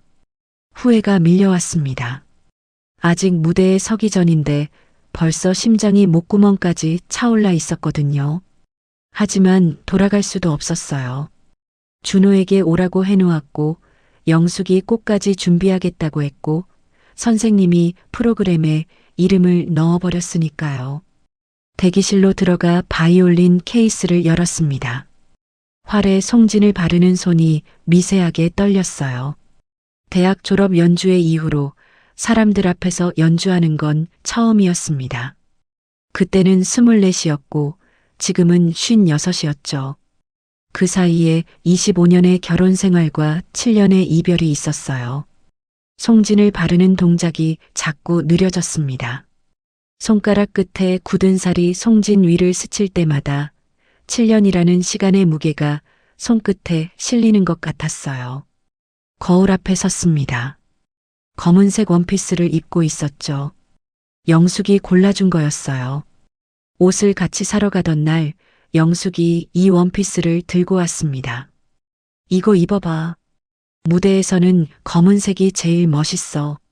나한테 이런 게 어울려? 아줌마가 무슨. 아줌마면 어때? 은하 씨는 원래 예쁜 사람이야. 본인만 모르는 거지. 그 말에 은하는 웃었지만 속으로는 울컥했었어요. 예쁘다는 말을 들은 게 얼마만인지 기억도 나지 않았거든요. 거울 속에 서 있는 여자는 준호 엄마도 아니었고 박정수의 아내도 아니었습니다. 바이올린을 든 서은하였어요. 은하는 거울 속 자신에게 작게 말했습니다. 떨지 마. 7년 동안 혼자 켰잖아. 오늘도 똑같이 하면 돼. 문화센터 선생님이 대기실 문을 열었어요. 은하 씨, 객석 거의 찼어요. 긴장하지 마세요. 선생님, 저 좀 떨려요. 손이 이래요. 은하가 떨리는 손을 내밀자 선생님이 그 손을 양손으로 감싸 잡았습니다. 이 손으로 7년을 켰잖아요. 이 손이 알아서 할 거예요. 은하 씨는 그냥 활만 올리면 돼요. 은하는 고개를 끄덕였어요. 선생님의 손이 따뜻했습니다. 개연 10분 전이었어요. 은하는 무대 뒤에서 커튼을 살짝 젖히고 객석을 내다봤습니다. 앞줄에 준호가 앉아 있었어요. 준호 옆에는 젊은 여자가 한 명 있었는데 여자친구인 것 같았죠. 준호가 여자친구에게 뭔가를 말하며 무대 쪽을 가리켰어요. 아마 우리 엄마가 저기서 켜 같은 말을 하고 있을 거였습니다. 그 뒤로 문화센터에서 같이 배우던 수강생 몇 명, 영숙의 얼굴도 보였어요. 영숙은 작은 꽃다발을 무릎 위에 올려놓고 있었죠. 동네 이웃 한두 명, 50석 중 30석 남짓이 차 있었습니다. 대단한 공연이 아니었어요. 유명한 연주자도 아니었고 화려한 무대도 아니었습니다. 하지만 은하에게는 인생에서 가장 큰 무대였어요. 56의 여자가 25년간 묻어두었던 악기를 다시 잡고 7년을 혼자 갈고 닦아서 올라선 무대였으니까요. 시간이 됐습니다. 객석의 조명이 어두워지고 무대 위에 조명이 켜졌어요. 따뜻한 색의 스포트라이트가 무대 중앙의 보면대와 의자를 비추었습니다. 은하가 무대에 올랐어요. 왼손에 바이올린을 들고 오른손에 활을 들고 객석을 향해 가볍게 인사를 했습니다. 작은 박수가 돌아왔어요. 앞줄에서 준호가 두 손을 높이 들고 크게 치고 있는 게 보였습니다. 은하는 그 모습에 피식 웃음이 났어요. 긴장이 아주 조금 풀렸죠. 보면대 앞에 섰습니다. 악보를 펼쳤어요. 활을 들어 올렸습니다. 연주를 시작하기 직전 습관처럼 객석을 한번 훑었어요. 앞줄에 준호, 옆에 여자친구, 영숙, 문화센터 사람들, 익숙한 얼굴들이 어둠 속에서 은하를 바라보고 있었습니다. 그리고 맨 뒷줄, 구석자리, 어둠 속에서 은하를 뚫어지게 바라보는 두 눈이 있었어요. 은하의 손이 멈추었습니다. 활을 든 채로 그대로 굳어버렸어요. 7년 전보다 훨씬 수척해진 볼, 하얗게 센 머리카락, 양복을 입고 있었지만 어깨가 전보다 좁아 보였습니다. 양복이 몸에 맞지 않아 어깨에서 살짝 흘러내려 있었어요. 오랫동안 입지 않던 옷을 오늘 꺼내 입은 게 분명했죠. 은하는 그 얼굴을 단번에 알아봤습니다. 세상 누구의 얼굴을 잊더라도 그 얼굴만큼은 잊을 수가 없었어요. 7년간 매일 밤 떠올렸던 바이올린을 켤 때마다 음표 사이에 끼어들던, 그러면서도 단 한 번도 찾아가지 못했던 사람. 정수가 거기 앉아 있었습니다. 은하는 속으로 비명을 질렀어요. 왜 여기 있어? 왜? 어떻게? 활을 잡은 손이 파르르 떨렸습니다. 심장이 멈추는 줄 알았어요. 귀에서 웅 하는 소리가 났습니다.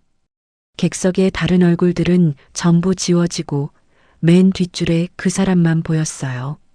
조명이 닿지 않는 어둠 속에서 그 두 눈만이 빛나고 있었습니다. 은하의 시선이 앞줄로 내려갔어요. 준호가 은하를 바라보고 있었습니다. 아들이 조용히 고개를 끄덕였어요. 작게, 그러나 분명하게. 준호의 눈빛이 말하고 있었습니다. 엄마, 연주해. 그제야 모든 것이 이어졌어요. 전화를 받았을 때의 묘한 떨림. 응, 당연하지라는 대답 뒤에 흘렀던 짧은 침묵. 이번에는 내가 할게라는 말. 이것은 아들이 준비한 거였습니다. 7년간 양쪽을 오가며 삼키고 참고 기다려온 아들이 만든 자리였어요. 은하는 입술을 깨물었습니다. 눈물이 차올라 시야가 흐려졌어요. 보면대 위의 악보가 물에 잠긴 것처럼 일렁거렸습니다. 하지만 이를 악물었어요. 울면 안 됐습니다. 여기서 무너지면 7년간 쌓아온 것이 무대 위에서 전부 허물어지는 거였으니까요. 은하는 스스로에게 말했어요.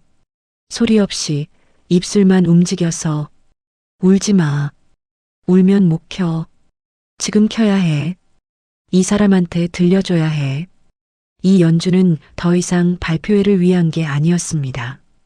7년간 입 밖에 꺼내지 못한 미안해를, 전화기 너머로 전하지 못한 보고 싶었어를, 매일 밤 허공으로만 보냈던 편지를 맨 뒷줄에 그 사람에게 보내는 거였어요.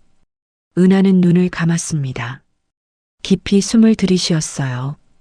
그리고 첫 음을 켰습니다. 그 소리는 7년 전 원룸에서 먼지 쌓인 케이스를 열고 처음 그었을 때의 날카로운 비명과는 전혀 달랐어요. 깊고 떨리고 그러면서도 아름다운 소리였습니다. 7년이라는 시간이 만든 소리였죠.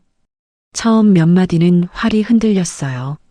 하지만 한 소절, 두 소절 지나면서 손이 기억을 되찾기 시작했습니다. 7년간 매일 밤 반복했던 그 동작을 손가락이 알아서 하고 있었어요. 은하는 눈을 감은 채로 속으로 말했습니다. 들려? 이게 내가 7년 동안 당신한테 보내던 편지야. 매일 밤 혼자 켜면서 한 번도 보내지 못했던 편지. 객석에서 누군가가 조용히 눈물을 닦았어요. 영숙이 입을 가리고 고개를 숙였습니다. 문화센터 선생님의 눈가도 젖어 있었죠. 준호의 여자친구가 준호의 팔을 잡으며 작게 속삭였어요. 오빠, 어머님 진짜 잘하신다. 준호는 대답하지 않았습니다. 입술을 꽉 깨물고 무대 위에 엄마를 바라보고 있었어요. 그리고 맨 뒷줄, 구석자리. 정수는 고개를 숙인 채 어깨를 떨고 있었습니다. 소리 없이 양복 무릎 위에 놓인 두 손이 주먹을 쥐었다 폈다를 반복하고 있었어요. 은하의 바이올린 소리가 객석을 채울 때마다 정수의 어깨가 한 번씩 들썩였습니다. 은하는 눈을 감은 채 연주를 이어갔어요.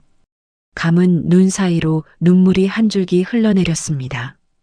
뺨을 타고 턱을 지나 바이올린 턱받이 위에 떨어졌어요. 은하는 그것을 닦지 않았습니다. 화를 멈출 수 없었으니까요. 이 소리를, 이 편지를 맨 뒷줄의 그 사람에게 끝까지 보내야 했으니까. 곡이 끝나가고 있었어요.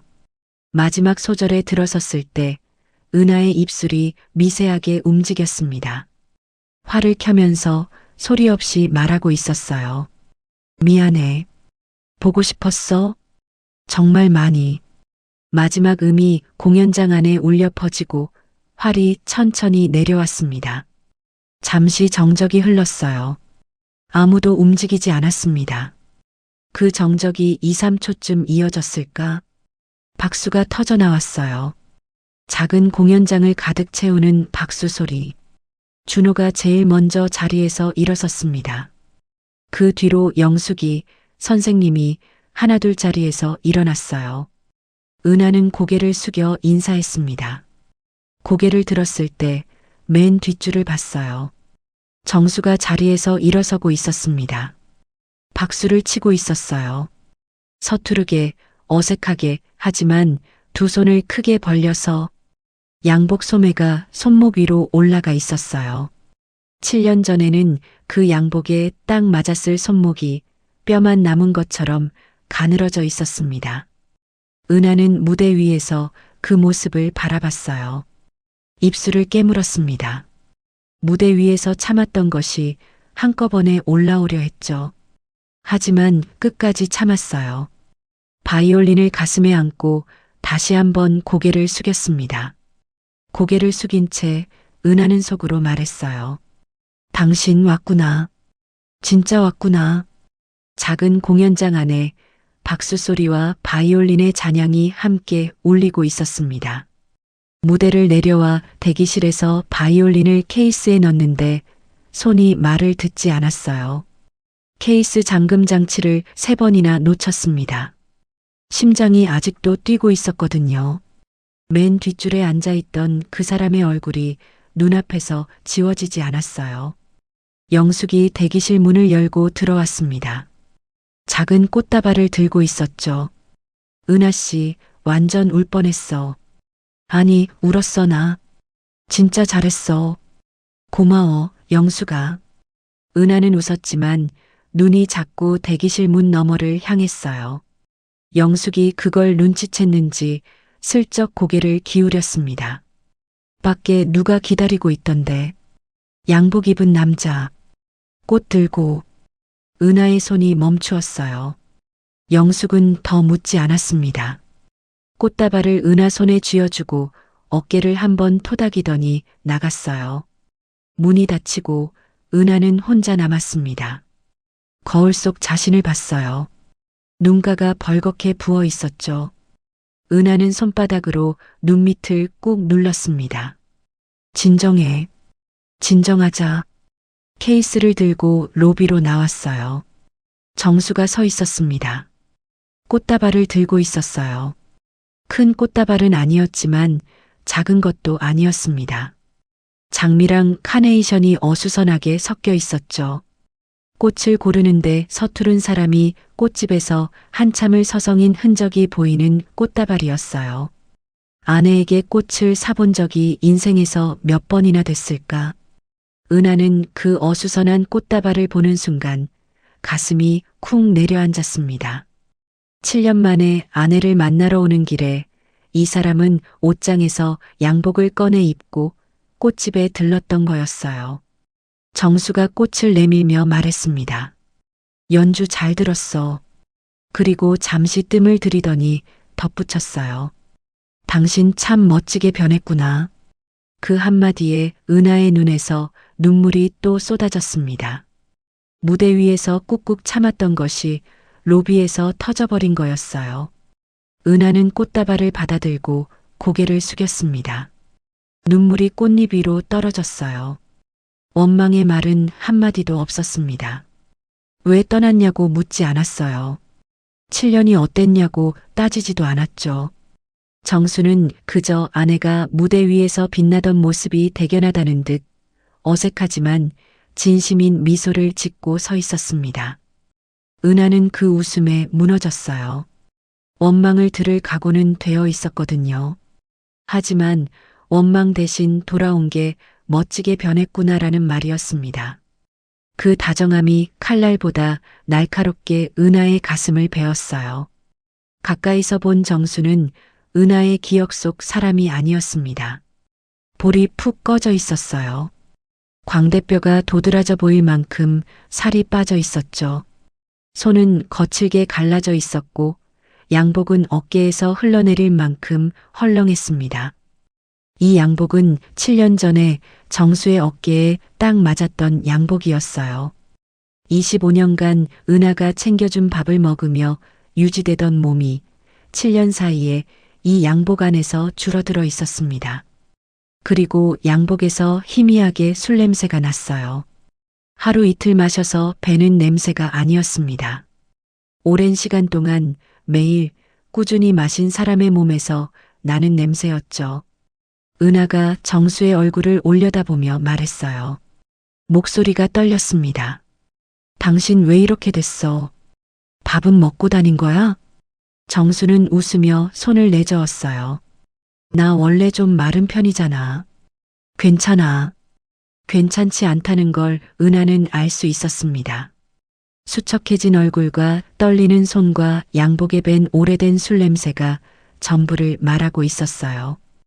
은하는 꽃다발을 안은 채 입술을 깨물었습니다. 아들이 아빠한테 술 좀 줄이라고 해야 하는데라고 했을 때 전화를 걸었어야 했다는 후회가 밀려왔어요.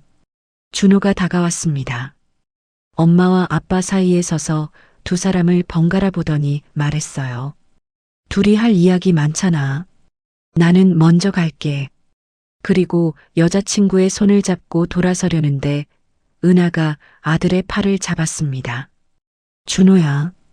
응? 고마워. 준호는 멈칫했어요. 뭐라고 대답해야 할지 모르겠다는 표정이었죠.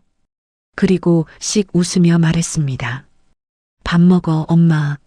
아빠도. 그 한마디를 남기고 준호는 여자친구와 함께 사라졌어요.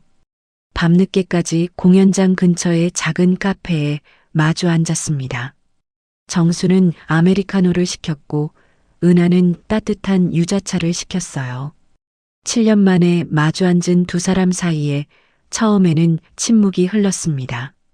할 말이 너무 많아서 오히려 아무 말도 할 수 없는 침묵이었죠. 정수가 먼저 입을 열었어요. 자기 이야기는 짧게만 했습니다. 뭐 회사 다니고 밥 먹고 그랬지. 그 한마디에 7년을 다 담은 거였어요. 라면과 소주로 버텨온 밤들, 빈 김치통을 냉장고에 다시 넣었던 저녁들, 소파에서 잠들어 새벽에 깨어나던 날들. 그 모든 걸 밥 먹고 그랬지 한마디로 접어버린 거였죠. 대신 정수는 은하의 이야기를 듣고 싶어 했어요. 바이올린을 언제 다시 시작했는지, 어떤 곡을 연습했는지, 언제 제일 힘들었는지. 은하가 대답할 때마다 정수는 고개를 끄덕이며 들었습니다. 진심으로요. 25년 결혼 생활 동안 정수가 은하의 이야기를 이렇게 귀 기울여 들은 적이 있었던가. 은하는 생각했어요. 이 사람이 변했구나. 아니, 변한 게 아니라 처음으로 보고 있구나. 나를. 은하가 문화센터 이야기를 하다가 멈칫했어요. 처음에는 당신 잊으려고 시작한 거였어. 정수가 커피잔을 내려놓았습니다. 근데 켜면 켤수록 당신 얼굴이 더 떠올랐어. 이상하지? 정수가 조용히 대답했어요. 이상하지 않아. 나도 그랬으니까. 된장찌개 끓이면 당신 생각이 나고, 빨래 널면 당신 생각이 나고, 뭘 해도 다 당신이더라. 두 사람 다 웃었습니다. 슬픈 웃음이었어요. 그러다 정수가 잠시 말을 멈추었습니다. 커피잔을 천천히 내려놓더니 은하의 눈을 바라봤어요. 있잖아, 이제 집에 돌아오면 안 될까? 은하의 숨이 멈추었습니다. 정수의 목소리가 떨리고 있었어요. 25년 결혼 생활 동안 한 번도 감정을 드러내지 않았던 사람이었습니다. 그 사람이 7년 만에 처음으로 자기 속에 있는 걸 꺼내고 있었죠. 당신 없이 살아보니까 당신이 얼마나 힘들었을지 이제는 잘 알겠어. 정수의 눈이 빨갛게 충혈되어 있었어요. 내가 밥 한 끼 차려보니까 알겠더라. 된장찌개 한번 끓여보니까 알겠더라. 매일 새벽에 일어나서 도시락 싸는 게 얼마나 지겨운 일이었을지. 고맙다는 말 한마디 못 들으면서 그걸 25년을 한 게 얼마나 외로웠을지. 은하는 아무 말도 할 수 없었어요. 25년간 한 번도 듣지 못한 말을 7년이 지나서야 듣고 있었습니다. 이 한마디만 들었으면 떠나지 않았을 수도 있는 말이었어요. 그걸 7년 뒤에 이 늦은 밤의 카페에서 듣고 있었죠. 정수가 떨리는 손으로 테이블 위에 은하 손등을 잡았습니다. 나 이거 두 번째 프로포즈 하는 거야. 첫 번째보다 훨씬 떨리네. 그리고 잠시 뜸을 들이더니 정수가 말했어요. 은하야. 은하의 이름이었습니다. 연애할 때, 처음 손을 잡았을 때, 프로포즈할 때 불렀던 이름. 하지만 결혼 이후 25년간 준호 엄마에 묻혀 완전히 사라졌던 서은아라는 세 글자. 정수의 입에서 그 이름이 나온 거였어요. 은하의 눈에서 눈물이 쏟아졌습니다. 주체할 수 없이 미안해요, 미안해, 나 때문에 당신이 이렇게. 말이 끊겼어요. 다시 울음이 터졌습니다. 정수는 아무 말 없이 은하의 손을 잡고 기다렸어요. 은하가 울 때까지 기다리는 것. 25년간 한 번도 해본 적 없는 일을 정수는 이 밤에 처음으로 하고 있었습니다. 나도 그리웠어요. 매일, 하루도 빠짐없이. 은하의 목소리가 갈라졌습니다. 그런데 무슨 염치로 돌아간다고 하겠어. 내가 제 발로 나간 사람인데. 이제 와서 보고 싶었다고 무슨 낯짝으로. 말을 잇지 못했어요. 7년간 은하를 올감했던 건 그리움이 아니라 자격지심이었습니다. 떠난 건 내 선택이었으니까. 그 선택의 대가를 치르는 것도 내 몫이라고 7년 동안 스스로를 벌주고 있었던 거였죠. 정수가 조용히 말했어요. 염치 같은 거 없어도 돼. 그냥 와. 그리고 한마디를 더 붙였습니다. 집에 당신 실내화 아직 있어. 은하가 고개를 들었어요. 정수의 눈에 눈물이 그렁그렁 맺혀 있었습니다. 이 사람은 우는 법도 서투른 사람이었어요. 눈물을 참으려는 건지 흘리려는 건지 모르겠는 어중간한 표정이 오히려 은하의 마지막 벽을 허물었습니다. 은하가 정수의 손을 잡았어요. 7년 만이었습니다. 거칠고 마르고 뼈만 남은 손이었어요. 25년간 은하가 발라주던 핸드크림의 흔적은 어디에도 없었습니다. 하지만 그 손 안에 7년치 기다림이 전부 담겨 있었어요. 정수가 은하의 손을 꼭 쥐었습니다. 은하도 꼭 쥐었어요. 두 사람 다 한참 동안 아무 말도 하지 않았습니다. 잡은 손의 온기만이 7년의 빈자리를 채우고 있었죠. 카페 안에 다른 손님 몇 명이 힐끗 쳐다봤어요. 이 늦은 밤에 마주 앉아 손을 잡고 우는 두 중년이 무슨 사정인지 그 사람들은 알 길이 없었습니다. 며칠 뒤 은하는 캐리어를 끌고 옛집 앞에 섰습니다. 7년 전 이 문을 나설 때도 캐리어를 끌고 있었어요. 그때는 도망이었고 지금은 귀환이었죠. 같은 캐리어, 같은 복도, 같은 현관문. 하지만 7년이라는 시간이 모든 것을 다르게 만들어 놓았습니다. 은하는 초인종을 누르기 전에 잠깐 멈추었어요. 심호흡을 한 번 하고 벨을 눌렀습니다. 정수가 현관문을 열어주었어요. 어색한 미소를 짓고 있었습니다. 어서 와. 단 세 글자였는데 그 안에 7년이 담겨 있었어요. 은하가 한 발을 들여놓고 멈춰 섰습니다. 현관 한쪽, 신발장 옆에 작은 공간.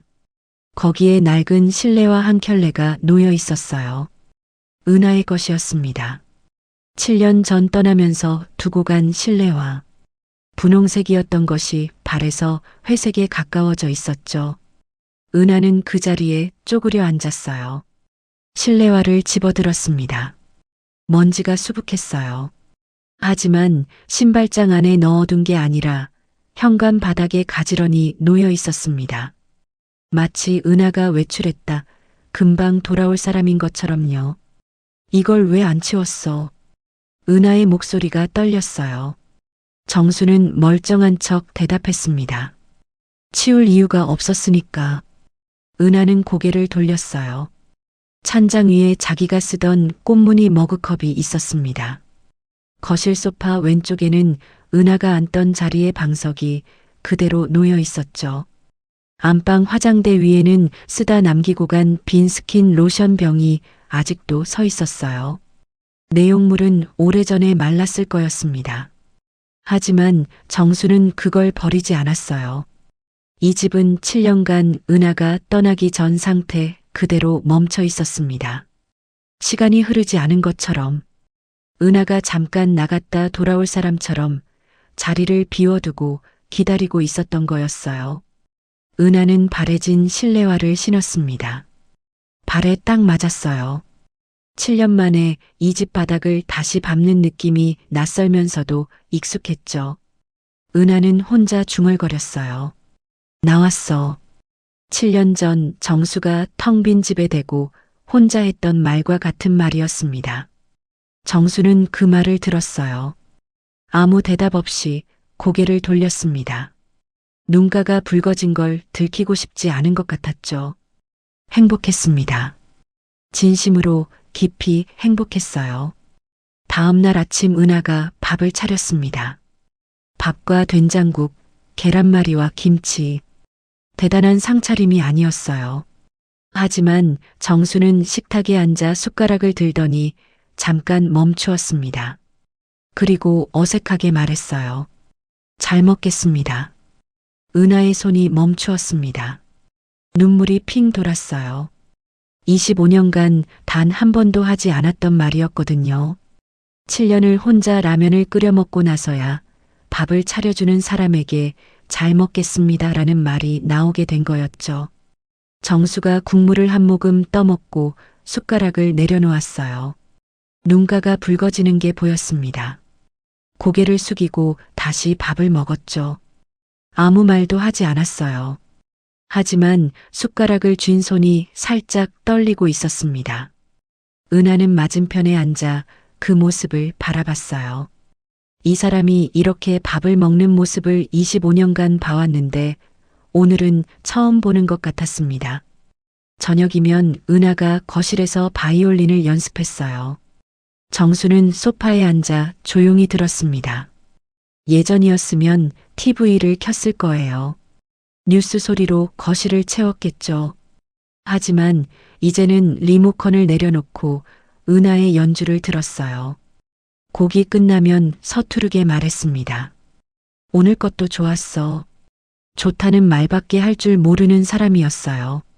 어떤 부분이 좋았는지, 어떤 느낌이었는지 그런 말은 할 줄 몰랐죠. 하지만 은하는 그 서투른 좋았어 한마디가 어떤 칭찬보다 크게 들렸습니다. 주말에는 둘이서 마트에 장을 보러 갔어요. 통로를 나란히 걸으며 카트를 밀었습니다. 정수가 생선 코너에서 멈추더니 갈치를 집어들었어요. 이거 좋아하지? 내가 살게. 25년간 한 번도 장바구니에 손을 뻗지 않던 사람이 생선을 고르고 있었습니다. 은하는 웃으며 그 갈치를 내려놓고 다른 걸 집었어요. 당신이 고른 건 너무 작아. 이걸로 해요. 이게 더 비싼 거 아니야? 비싸면 어때? 맛있으면 되지. 정수가 머쓱하게 웃었어요. 소소한 대화였습니다. 하지만 은하에게는 25년간 단 한 번도 해보지 못한 일이었어요. 남편과 나란히 장을 보는 것. 어느 날 저녁에는 정수가 설거지를 하겠다고 나섰습니다. 내가 할게. 당신 좀 쉬어. 은하는 놀라서 물었어요. 당신이? 그릇 깨뜨리면 어떡하려고. 안 깨뜨려. 아마. 그 아마가 웃겼어요. 정수가 고무장갑을 끼고 싱크대 앞에 서는 모습이 어색하기 짝이 없었죠. 그릇을 닦는 솜씨는 엉망이었습니다. 접시에 기름기가 그대로 남아 있었어요. 은하가 나중에 다시 닦아야 했죠. 하지만 정수가 고무장갑을 끼고 싱크대 앞에 서 있는 뒷모습을 보며 은하는 아무 말도 하지 않았어요. 이 사람이 변하려고 하고 있다는 것, 그것만으로도 충분했습니다. 그런 날들이 열흘쯤 이어졌을 때였어요. 은하는 빨래를 하다가 양복을 발견했습니다. 연주의 날 정수가 입고 왔던 양복이었어요. 세탁기에 넣으려다 그냥 옷걸이에 걸어둔 것이었죠. 은하는 양복을 들어 올려 브러쉬를 하려다 멈추었습니다. 양복 안감에서 술 냄새가 배어 나왔어요. 연주의 날 가까이서 맡았던 것과 같은 오래되고 깊은 냄새였습니다. 그때는 만남의 감격에 묻혀 넘어갔지만 이렇게 조용한 오후에 다시 맡으니 달랐어요. 이건 양복의 하루 이틀 만에 배는 냄새가 아니었습니다. 수년간 같은 집에서 매일 마셔야 옷감 깊숙이까지 스며드는 냄새였죠. 그때 아들이 했던 말이 떠올랐어요. 아빠한테 술 좀 줄이라고 해야 하는데 내 말은 안 들어서. 은하는 양복을 안은 채 한참 서 있었습니다. 가슴이 서늘해졌어요. 여보, 요즘 술은 안 마시는 거지? 저녁에 은하가 조심스럽게 물었어요. 정수는 TV를 보다 말고 대답했습니다. 응, 안 마셔. 웃으며 말했지만 눈이 잠깐 흔들렸어요. 은하는 그 흔들림을 봤습니다. 하지만 더 묻지 않았어요. 돌아온 지 열흘밖에 안 된 사람이 추궁하듯 물으면 이 조심스러운 행복이 깨질 것 같았거든요. 그 다음 날 아침이었습니다. 은하가 부엌에서 된장국을 끓이고 있었어요. 냄비에서 보글보글 소리가 나고 된장 냄새가 부엌을 채우고 있었죠. 정수가 화장실에서 세수를 하고 있을 시간이었습니다. 쿵! 둔탁하고 무거운 소리가 들렸어요. 사람이 쓰러지는 소리는 다른 소리와 확연히 달랐습니다. 물건이 떨어지는 소리와는 다른 몸 전체가 바닥에 부딪히는 소리였죠. 여보, 대답이 없었어요. 은하는 불을 끄고 달려갔습니다. 화장실 문을 열었어요. 정수가 세면대 앞에 쓰러져 있었습니다. 얼굴이 하얗게 질려 있었고 이마에서 식은땀이 흐르고 있었어요. 여보, 정신 차려. 여보. 은하가 정수의 어깨를 흔들었습니다. 정수가 가느다란 목소리로 말했어요. 괜찮아, 좀 어지러워서. 괜찮긴 뭐가 괜찮아. 일어나지 마. 움직이지 마. 119에 전화를 걸었습니다. 손이 너무 떨려서 번호를 2번이나 잘못 눌렀어요. 구급차가 올 때까지 은하는 정수의 머리를 무릎 위에 올리고 이마에 땀을 닦아주었습니다. 정수의 얼굴이 누렇게 변해 있었어요. 은하는 그제야 알아챘습니다. 며칠 전부터 정수의 얼굴빛이 좋지 않았다는 걸요. 행복에 눈이 멀어서 보지 못했던 거였어요. 미안해, 미안해. 내가 왜 못 봤을까? 은하는 정수의 이마를 닦으면서 계속 중얼거렸어요. 병원 응급실. 검사가 진행되는 동안 은하는 복도 의자에 앉아 두 손을 깍지 끼고 있었습니다. 다리가 멈추질 않고 떨렸어요. 복도 형광등 불빛이 유난히 차갑게 느껴졌죠. 검사 결과를 들고 나온 의사의 표정이 무거웠어요. 강경화입니다. 상당히 진행된 상태예요. 은하의 눈이 커졌습니다. 약물 치료만으로는 어렵고 생체 간이식을 고려하셔야 합니다. 은하의 머릿속에서 모든 것이 연결되었어요. 매일 밤 소주와 라면으로 버텨온 정수의 7년. 김치통이 빈 뒤에도 계속된 소주. 아들이 술 좀 줄여라고 해도 듣지 않았던 밤들. 양복에 밴 오래된 술 냄새. 어제 안 마셔라고 말하면서 흔들렸던 눈. 7년간 혼자 술로 밤을 지새운 정수의 시간이 병이 되어 돌아온 거였습니다. 은하는 복도 의자에 주저앉았어요. 두 손으로 얼굴을 감싸쥐었습니다. 그때 내가 전화 한 통만 했으면, 새벽에 신호음 2번 울리고 끊지 않았으면, 아들이 아빠 술 줄이라고 했을 때 자존심 꺾고 전화를 걸었으면, 이 사람이 이렇게까지 되지는 않았을 텐데. 은하는 병실로 들어가 정수의 손을 잡았어요. 정수는 침대에 누워 말했습니다. 괜찮아. 별거 아니야. 울지 마. 은하는 고개를 저었어요. 의사의 표정이 별거 아닌 표정이 아니었다는 걸 알고 있었으니까요. 어제까지 행복했습니다. 어제까지 밥을 같이 먹고 장을 같이 보고 바이올린 소리를 같이 들었어요. 잘 먹겠습니다라는 말을 처음 듣고 오늘 것도 좋았어라는 말에 웃고 고무장갑 끼고 설거지하는 뒷모습을 보며 행복했습니다. 7년을 기다려서 겨우 되찾은 일상이 열흘을 채 넘기지 못하고 병실 침대 위에 누워 있었어요. 은하는 정수의 손을 꼭 쥐었습니다. 이번에는 놓지 않겠다고 생각했어요.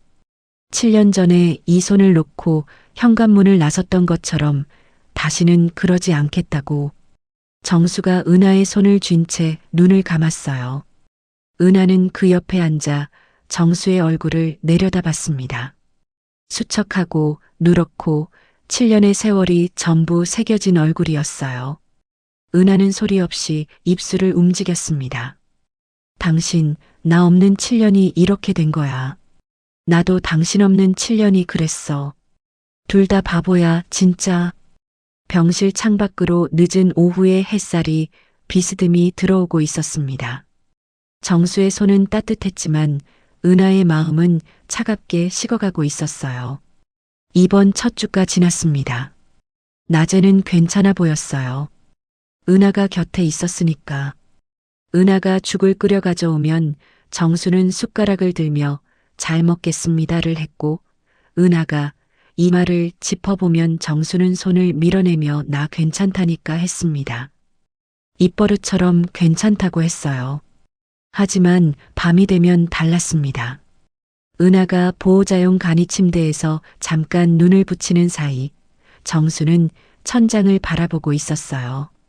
링거가 똑똑 떨어지는 소리만 병실을 채웠죠. 정수는 자기 몸속에서 뭔가가 조금씩 무너지고 있다는 걸 느끼고 있었습니다. 아무에게도 말하지 않았지만요. 어느 밤이었어요. 은하가 잠든 줄 알고 정수가 혼잣말을 했습니다. 이렇게 될 줄 알았으면 술은 안 마시는 건데. 은하는 듣고 있었어요. 눈을 감은 채로 이불을 꽉 움켜쥔 손이 하얗게 질려 있었습니다. 의사의 말은 단호했어요. 약물로 진행을 늦출 수는 있지만 근본적인 치료는 이식뿐입니다. 생체 간이식의 경우 혈액형이 맞는 가족 공여자가 필요합니다. 은하는 의사에게 물었어요. 제 간을 줄 수는 없나요? 의사가 고개를 저었습니다. 보호자분은 혈액형이 맞지 않습니다. 은하의 손이 축 내려갔어요. 남편을 살리고 싶은데 자기 몸으로는 살릴 수 없다는 것. 그 무력감이 은하의 가슴을 짓눌렀습니다. 준호에게 은하가 울면서 전화를 걸었어요. 준호는 그날 밤 병원에 도착했습니다. 의사와의 상담은 다음 날 아침에 이루어졌죠. 의사가 준호를 보며 말했어요. 아드님은 혈액형이 맞습니다. 다만 생체간 이식은 공여자의 간 일부를 떼어내는 수술이라 공여자에게도 상당한 부담이 있어요. 회복 기간도 필요하고 합병증 가능성도 있습니다. 드물지만 공여자에게 심각한 후유증이 남는 경우도 있어요. 충분히 생각하신 뒤에 결정하셔도 됩니다. 준호는 고개를 끄덕이며 들었어요. 의사가 나간 뒤 준호는 복도 의자에 앉아 한참을 앉아 있었습니다. 생각이라기보다는 이미 정해진 답을 자기 자신에게 확인하는 시간이었어요. 무서웠습니다. 26에 자기 몸에 칼을 대는 게 무섭지 않을 리 없었죠. 합병증이라는 단어가 머릿속에서 맴돌았어요. 심각한 후유증. 그 말이 귓속에서 되풀이됐습니다. 하지만 그보다 더 무서운 게 있었어요. 7년간 양쪽을 오가며 봐왔던 것들. 엄마의 바이올린이 울부짖던 밤. 아빠의 소파 밑에 소주병이 줄지어 서 있던 아침. 겨우 다시 만나 밥상 앞에 마주 앉은 두 사람 중 하나가 여기서 사라지는 것. 그게 준호에게는 자기 몸에 칼이 들어오는 것보다 더 무서웠습니다. 준호는 주먹을 쥐었어요. 그리고 일어섰습니다. 병실 문을 열고 준호가 들어왔어요. 침대에 누운 아버지와 아버지의 손을 잡고 있는 어머니. 7년 만에 두 사람이 손을 잡고 있는 모습이 기뻐야 했는데 그 장소가 병실이었습니다. 은하가 준호를 올려다봤어요. 준호야, 의사 선생님이랑 이야기했어? 응. 준호의 대답이 짧았어요. 은하는 아들의 표정을 살폈습니다. 뭔가 결심한 얼굴이었어요. 준호가 입을 열었습니다. 7년간 삼켜왔던 말들이 처음으로 밖으로 나왔어요. 엄마, 자책하지 마. 뭐? 아빠가 엄마 기다리느라 버틴 거야. 나도 알아. 준호의 목소리가 떨리고 있었어요. 나는 7년 동안 아빠가 무너지는 걸 봤어. 소주병 치우고 라면 냄비 씻고 아빠가 소파에서 잠든 거 이불 덮어주고 엄마가 바이올린 잡고 우는 것도 봤어. 문화센터 연습실 문 앞에서 소리 듣고 돌아간 적도 있어. 은하의 눈이 커졌어요. 아들이 연습실까지 왔다가 돌아간 적이 있다는 건 처음 듣는 말이었거든요. 준호가 한번 크게 숨을 들이쉬었습니다. 둘 다 바보야, 진짜. 그 한마디에 병실 안이 조용해졌어요. 링거 떨어지는 소리만 똑똑 울렸습니다. 정수도 은하도 아무 말을 하지 못했어요. 26 아들에게 바보라는 소리를 듣고 있었습니다. 반박할 수 없었어요. 둘 다 바보였으니까. 준호가 말을 이었습니다. 내가 아빠한테 간줄게. 은하의 얼굴이 하얗게 변했어요. 검사도 다 받았어. 적합하대. 은하가 벌떡 일어났습니다. 무슨 소리야? 안 돼. 절대 안 돼. 내가 왜 그런 걸 해? 이거라도 하게 해줘. 준호의 눈에 눈물이 맺혀 있었어요. 하지만 울지 않으려고 입술을 꽉 깨물고 있었습니다. 턱이 파르르 떨렸죠. 나는 7년 동안 아무것도 못했어. 엄마한테 아빠 이야기도 못하고 아빠한테 엄마 이야기도 못하고 중간에서 삼키기만 했어. 준호의 목소리가 갈라졌어요. 명절에 친구들 단체방에 가족 사진 올라오면 웃는 표정 하나 보내고 화면 끄고 추석에 엄마랑 둘이 송편 빚고 설에 아빠랑 둘이 떡국 먹고 한 번도 셋이 같이 앉아본 적 없잖아. 7년 동안 단 한 번도. 준호가 눈물을 삼켰어요. 이번에는 내가 할 수 있는 거 하고 싶어.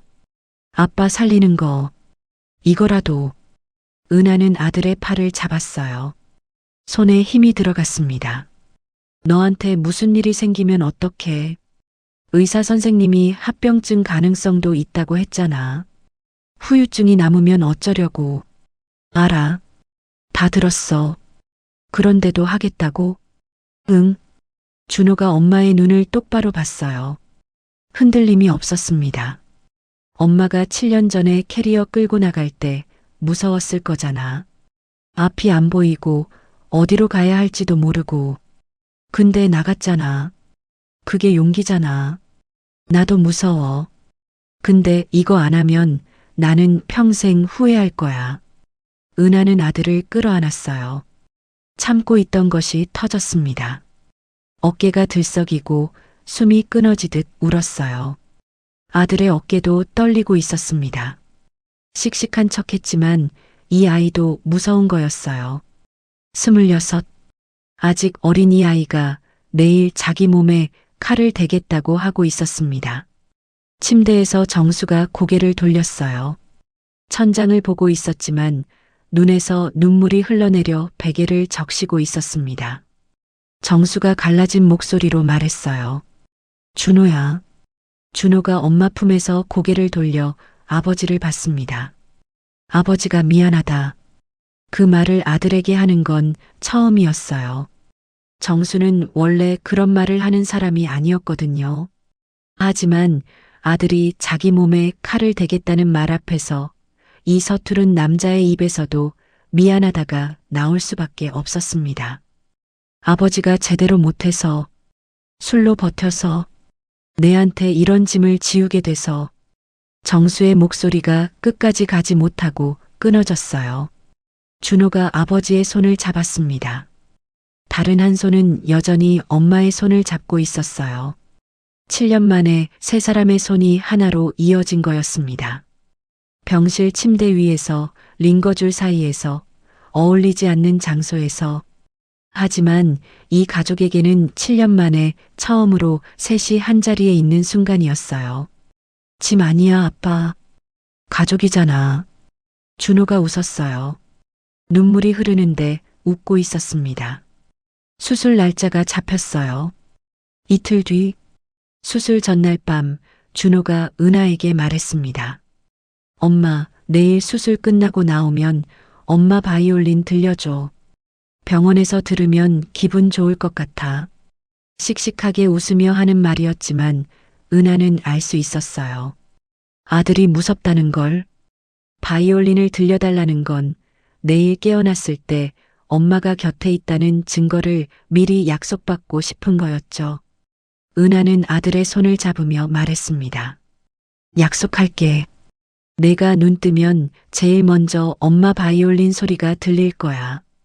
준호가 고개를 끄덕였어요. 그리고 이불을 끌어올리며 눈을 감았습니다. 잠이 올 리 없었을 거예요. 하지만 엄마 앞에서 뒤척이면 엄마가 더 걱정할 테니까 자는 척이라도 하는 거였죠. 은하는 아들의 병실을 나와 정수의 병실로 갔어요. 정수가 눈을 뜨고 있었습니다. 잠이 안 와? 응, 나도. 두 사람은 한참 동안 아무 말 없이 앉아 있었어요. 정수가 먼저 입을 열었습니다. 준호한테 미안하다고 해줘. 아버지가 제대로 못해서 아들한테 이런 짐을 지운다고. 은하는 고개를 저었어요. 당신이 미안해할 거 아니에요. 미안해야 할 사람은 나지. 내가 그때 전화 한 통만 했으면. 그 얘기하지 마. 정수가 은하의 말을 끊었어요. 부드럽게 하지만 단호하게. 아무도 미안할 거 없어. 이제는. 정수가 은하의 손을 잡았습니다. 은하도 그 손을 꼭 쥐었어요. 병실 창밖으로 밤이 깊어지고 있었습니다. 복도에서 간호사의 발소리가 지나갔어요. 어딘가에서 모니터 알람이 울리다 멈추었죠. 내일이면 세 사람의 인생이 다시 한번 바뀝니다. 26 아들이 자기 몸의 일부를 아버지에게 내놓고 아버지는 그것을 받아 다시 살아야 합니다. 그리고 은하는 수술실 밖에서 세상에서 가장 사랑하는 두 사람이 나오기를 기다려야 하죠. 은하는 정수의 손을 잡은 채 창밖을 봤어요. 별은 보이지 않았습니다.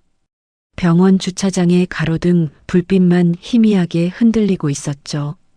내일 다 괜찮을 거예요. 그렇죠? 정수가 대답했어요. 괜찮을 거야. 이번에는 진짜로. 이번에는 진짜로. 그 말이 이 가족에게는 기도였습니다. 수술실 문이 닫혔습니다. 은하는 복도 의자에 앉았어요. 두 손을 무릎 위에 올려놓았는데 손이 떨렸죠. 수술실 빨간 불이 켜진 채로 오랜 시간이 지났습니다. 은하는 화장실도 가지 않았어요. 물도 마시지 않았습니다. 간호사가 종이컵에 물을 가져다 주었는데 은하는 고맙다고 고개만 숙이고 한 모금도 마시지 못했어요. 목이 막혀 있었거든요. 수술실 문만 바라보고 있었습니다. 복도 창밖으로 해가 기울고 있었어요. 은하의 머릿속에는 온갖 생각이 스쳐 지나갔습니다. 7년 전 엘리베이터 안에서 울던 밤, 단칸방에서 먼지 쌓인 바이올린 케이스를 처음 열었던 새벽, 문화센터 복도에서 영숙이 건네준 따뜻한 커피, 연주의 무대 위에서 객석 뒷줄의 정수를 발견했던 그 순간, 그 모든 것들이 지금 이 복도 의자 위에 앉아 있는 은하에게로 모여들고 있었어요. 6시간이 지났을 때 수술실 문이 열렸습니다. 의사가 마스크를 내리며 나왔어요. 은하가 벌떡 일어섰습니다. 다리에 힘이 풀려 비틀거렸지만 간호사가 부축해 주었죠. 수술 잘 됐습니다. 두 분 다 경과가 좋아요. 은하는 감사합니다라는 말을 하려 했어요. 하지만 소리가 나오지 않았습니다. 입만 열렸다 닫혔어요. 대신 눈에서 눈물이 쏟아졌습니다. 복도 벽에 등을 기대고 천천히 주저앉았어요. 6시간 동안 참고 있던 것이 한꺼번에 터진 거였죠. 준호가 먼저 회복실에서 나왔습니다. 얼굴이 창백하고 입술이 바짝 말라 있었지만 은하를 보자 손을 들어 엄지를 세워 보였어요. 그 하나의 동작에 은하는 아들의 이마에 얼굴을 묻고 울었습니다. 준호가 쉰 목소리로 말했어요. 엄마, 울지 마. 아빠 깨면 엄마 찾을 거야. 울고 있으면 아빠 놀라지. 수술 받은 사람이 수술 안 한 사람을 위로하고 있었습니다. 은하는 웃으면서 울었어요. 이 아이가 대체 언제 이렇게 컸는지 그게 대견하면서도 미안했거든요. 정수가 중환자실에서 일반 병실로 옮겨진 건 사흘 뒤였습니다. 눈을 떴을 때 제일 먼저 보인 건 은하의 얼굴이었어요. 침대 옆 의자에 앉아 손을 잡고 있었습니다. 눈 밑에 그늘이 짙었죠. 정수가 갈라진 목소리로 물었어요. 여기 있었어? 어디 가겠어요? 이번에는 그 세 글자 안에 7년 전의 일이 전부 담겨 있었습니다. 두 사람 다 알고 있었어요. 아무 말 없이 손만 꼭 잡았습니다. 한참을 준호는 일주일 만에 퇴원했어요. 젊은 몸이 버텨준 덕분이었죠. 휠체어에 앉아 병원 로비를 지나는데 어디선가 바이올린 소리가 들렸습니다. 은하가 정수의 병실에서 작게 연주하고 있었던 거예요. 소리가 복도 끝까지 흘러왔죠.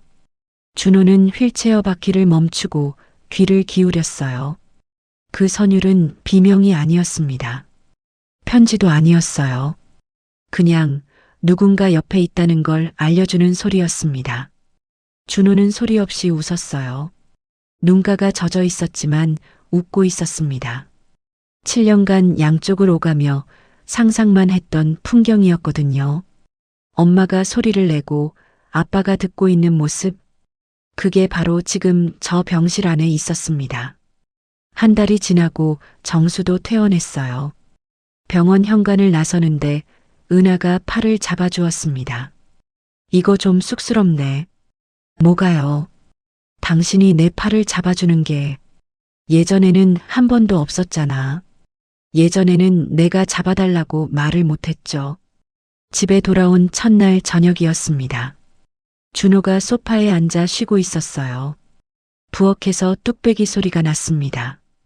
가보니 정수가 도마 위에 두부를 올려놓고 칼을 들고 있었어요. 손이 떨리고 있었죠. 뭐 하는 거예요? 된장찌개. 오늘은 내가 해보려고. 은하가 슬쩍 다가갔어요. 된장은 한 숟가락이면 돼요. 정수가 멈칫하더니 한 숟가락만 넣었습니다. 두부는 여전히 크기가 제각각이었어요. 어떤 건 새끼 손톱만 하고 어떤 건 주먹만 했죠. 하지만 은하가 옆에서 물량을 알려주었고 불 조절을 도와주었어요. 두 사람이 좁은 부엌에 나란히 서 있었습니다. 25년 결혼 생활 동안 한 번도 없었던 풍경이었어요. 뚝배기가 식탁 가운데 놓였습니다. 밥 세 그릇, 김치 하나. 그게 전부였어요. 준호가 천천히 식탁으로 와서 앉았습니다. 세 사람이 둘러앉은 건 7년하고도 한 달 만이었죠. 준호가 찌개를 들여다보며 말했어요. 아빠가 끓인 거예요? 엄마가 옆에서 알려줬어. 준호가 피식 웃었습니다. 은하도 웃었어요. 숟가락을 들고 한 입씩 떴습니다. 정수가 먼저 맛을 보더니 고개를 갸웃했어요. 좀 싱거운가? 은하가 한 입 떴습니다. 아니에요. 이 정도면 됐어요. 정수가 숟가락을 내려놓았어요. 은하를 바라보며 입을 열었습니다. 당신 수고했어. 은하의 숟가락이 멈췄습니다. 25년 동안 혼자 다 했잖아. 밥도 빨래도 준호도. 나는 이 말을 한 번도 안 했어. 한 번도. 정수의 목소리가 낮게 떨리고 있었어요. 수고했어. 진짜로. 그리고 고마워. 은하의 눈이 빨갛게 물들었습니다. 코끝을 훔치고 한참을 아무 말 못하다가 겨우 입을 열었어요. 당신도요. 정수가 고개를 들었습니다. 당신도 25년 동안 바깥에서 고생했잖아요. 비 오나 눈 오나 출근하고 야근하고 몸 아파도 쉬지도 못하고. 나는 그것도 한 번도 말 안 했어요. 고생한다고. 수고한다고. 은하의 목소리가 갈라졌어요. 당신도 수고했어요. 진짜로. 나도 고마워요. 정수의 입술이 떨렸습니다. 고개를 숙였어요. 숟가락을 쥔 손등으로 눈가를 한번 훔쳤습니다. 아무 말도 하지 못했어요. 나도 고마워요. 두 사람이 아들을 바라봤어요. 아버지가 아프다고 연락 왔을 때 솔직히 무서웠어요. 근데 병원에서 두 분이 나란히 있는 거 보니까 우리 가족이 아직 끝난 게 아니구나. 그 생각이 들었어요. 준호가 자기 배의 수술 자국 쪽을 슬쩍 만지며 웃었습니다. 이거 하나도 안 아까워요. 진짜로. 은하가 아들 손을 잡았어요. 정수가 반대쪽에서 아들의 어깨를 천천히 감쌌습니다. 세 사람 다 울고 있었는데 아무도 슬프지 않았어요. 준호가 눈물을 훔치고는 다시 숟가락을 들었습니다. 맛있다. 진심인지 아닌지는 모릅니다. 하지만 그 식탁에서 그 한마디보다 따뜻한 말은 없었어요. 은하가 웃으며 정수의 그릇에 찌개를 더 떠주었습니다. 정수가 준호의 밥그릇에 김치를 하나 올려놓았어요. 준호가 어머니 컵에 물을 채워주었습니다. 거창한 말은 없었어요. 그냥 서로의 그릇을 살피는 것. 그게 이 가족이 다시 배우기 시작한 방법이었습니다. 거실 구석에 바이올린 케이스가 열린 채로 벽에 기대어 있었습니다. 오늘은 연주하지 않았어요. 오늘은 연주할 필요가 없었으니까요. 바이올린이 대신 전해주던 말을 오늘은 사람의 목소리로 직접 했으니까요. 밖에서 바람이 불었습니다. 부어가는 된장 냄새와 밥 냄새로 따뜻했어요. 완벽하지 않은 저녁이었습니다. 내일도 완벽하지 않을 거예요. 정수의 간은 여전히 조심해야 하고 준호의 배에는 수술 자국이 남아있고 은하의 손끝에는 7년치 굳은 살이 박혀 있으니까요. 하지만 이 식탁 위에 숟가락이 3개 놓여 있었습니다. 그걸로 충분했어요. 여러분, 오늘 이야기 어떠셨나요?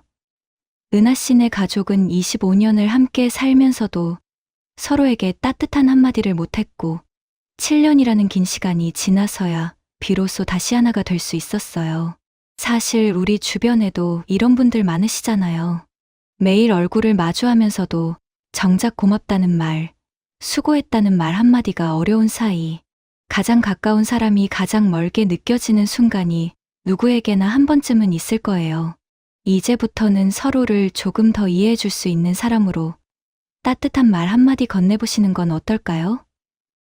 오늘의 이야기가 공감되셨다면 구독, 좋아요로 함께 해주세요. 주인공들을 위한 댓글 한 말씀도 부탁드릴게요. 더 좋은 이야기로 인사드리겠습니다. 인생나날이었습니다.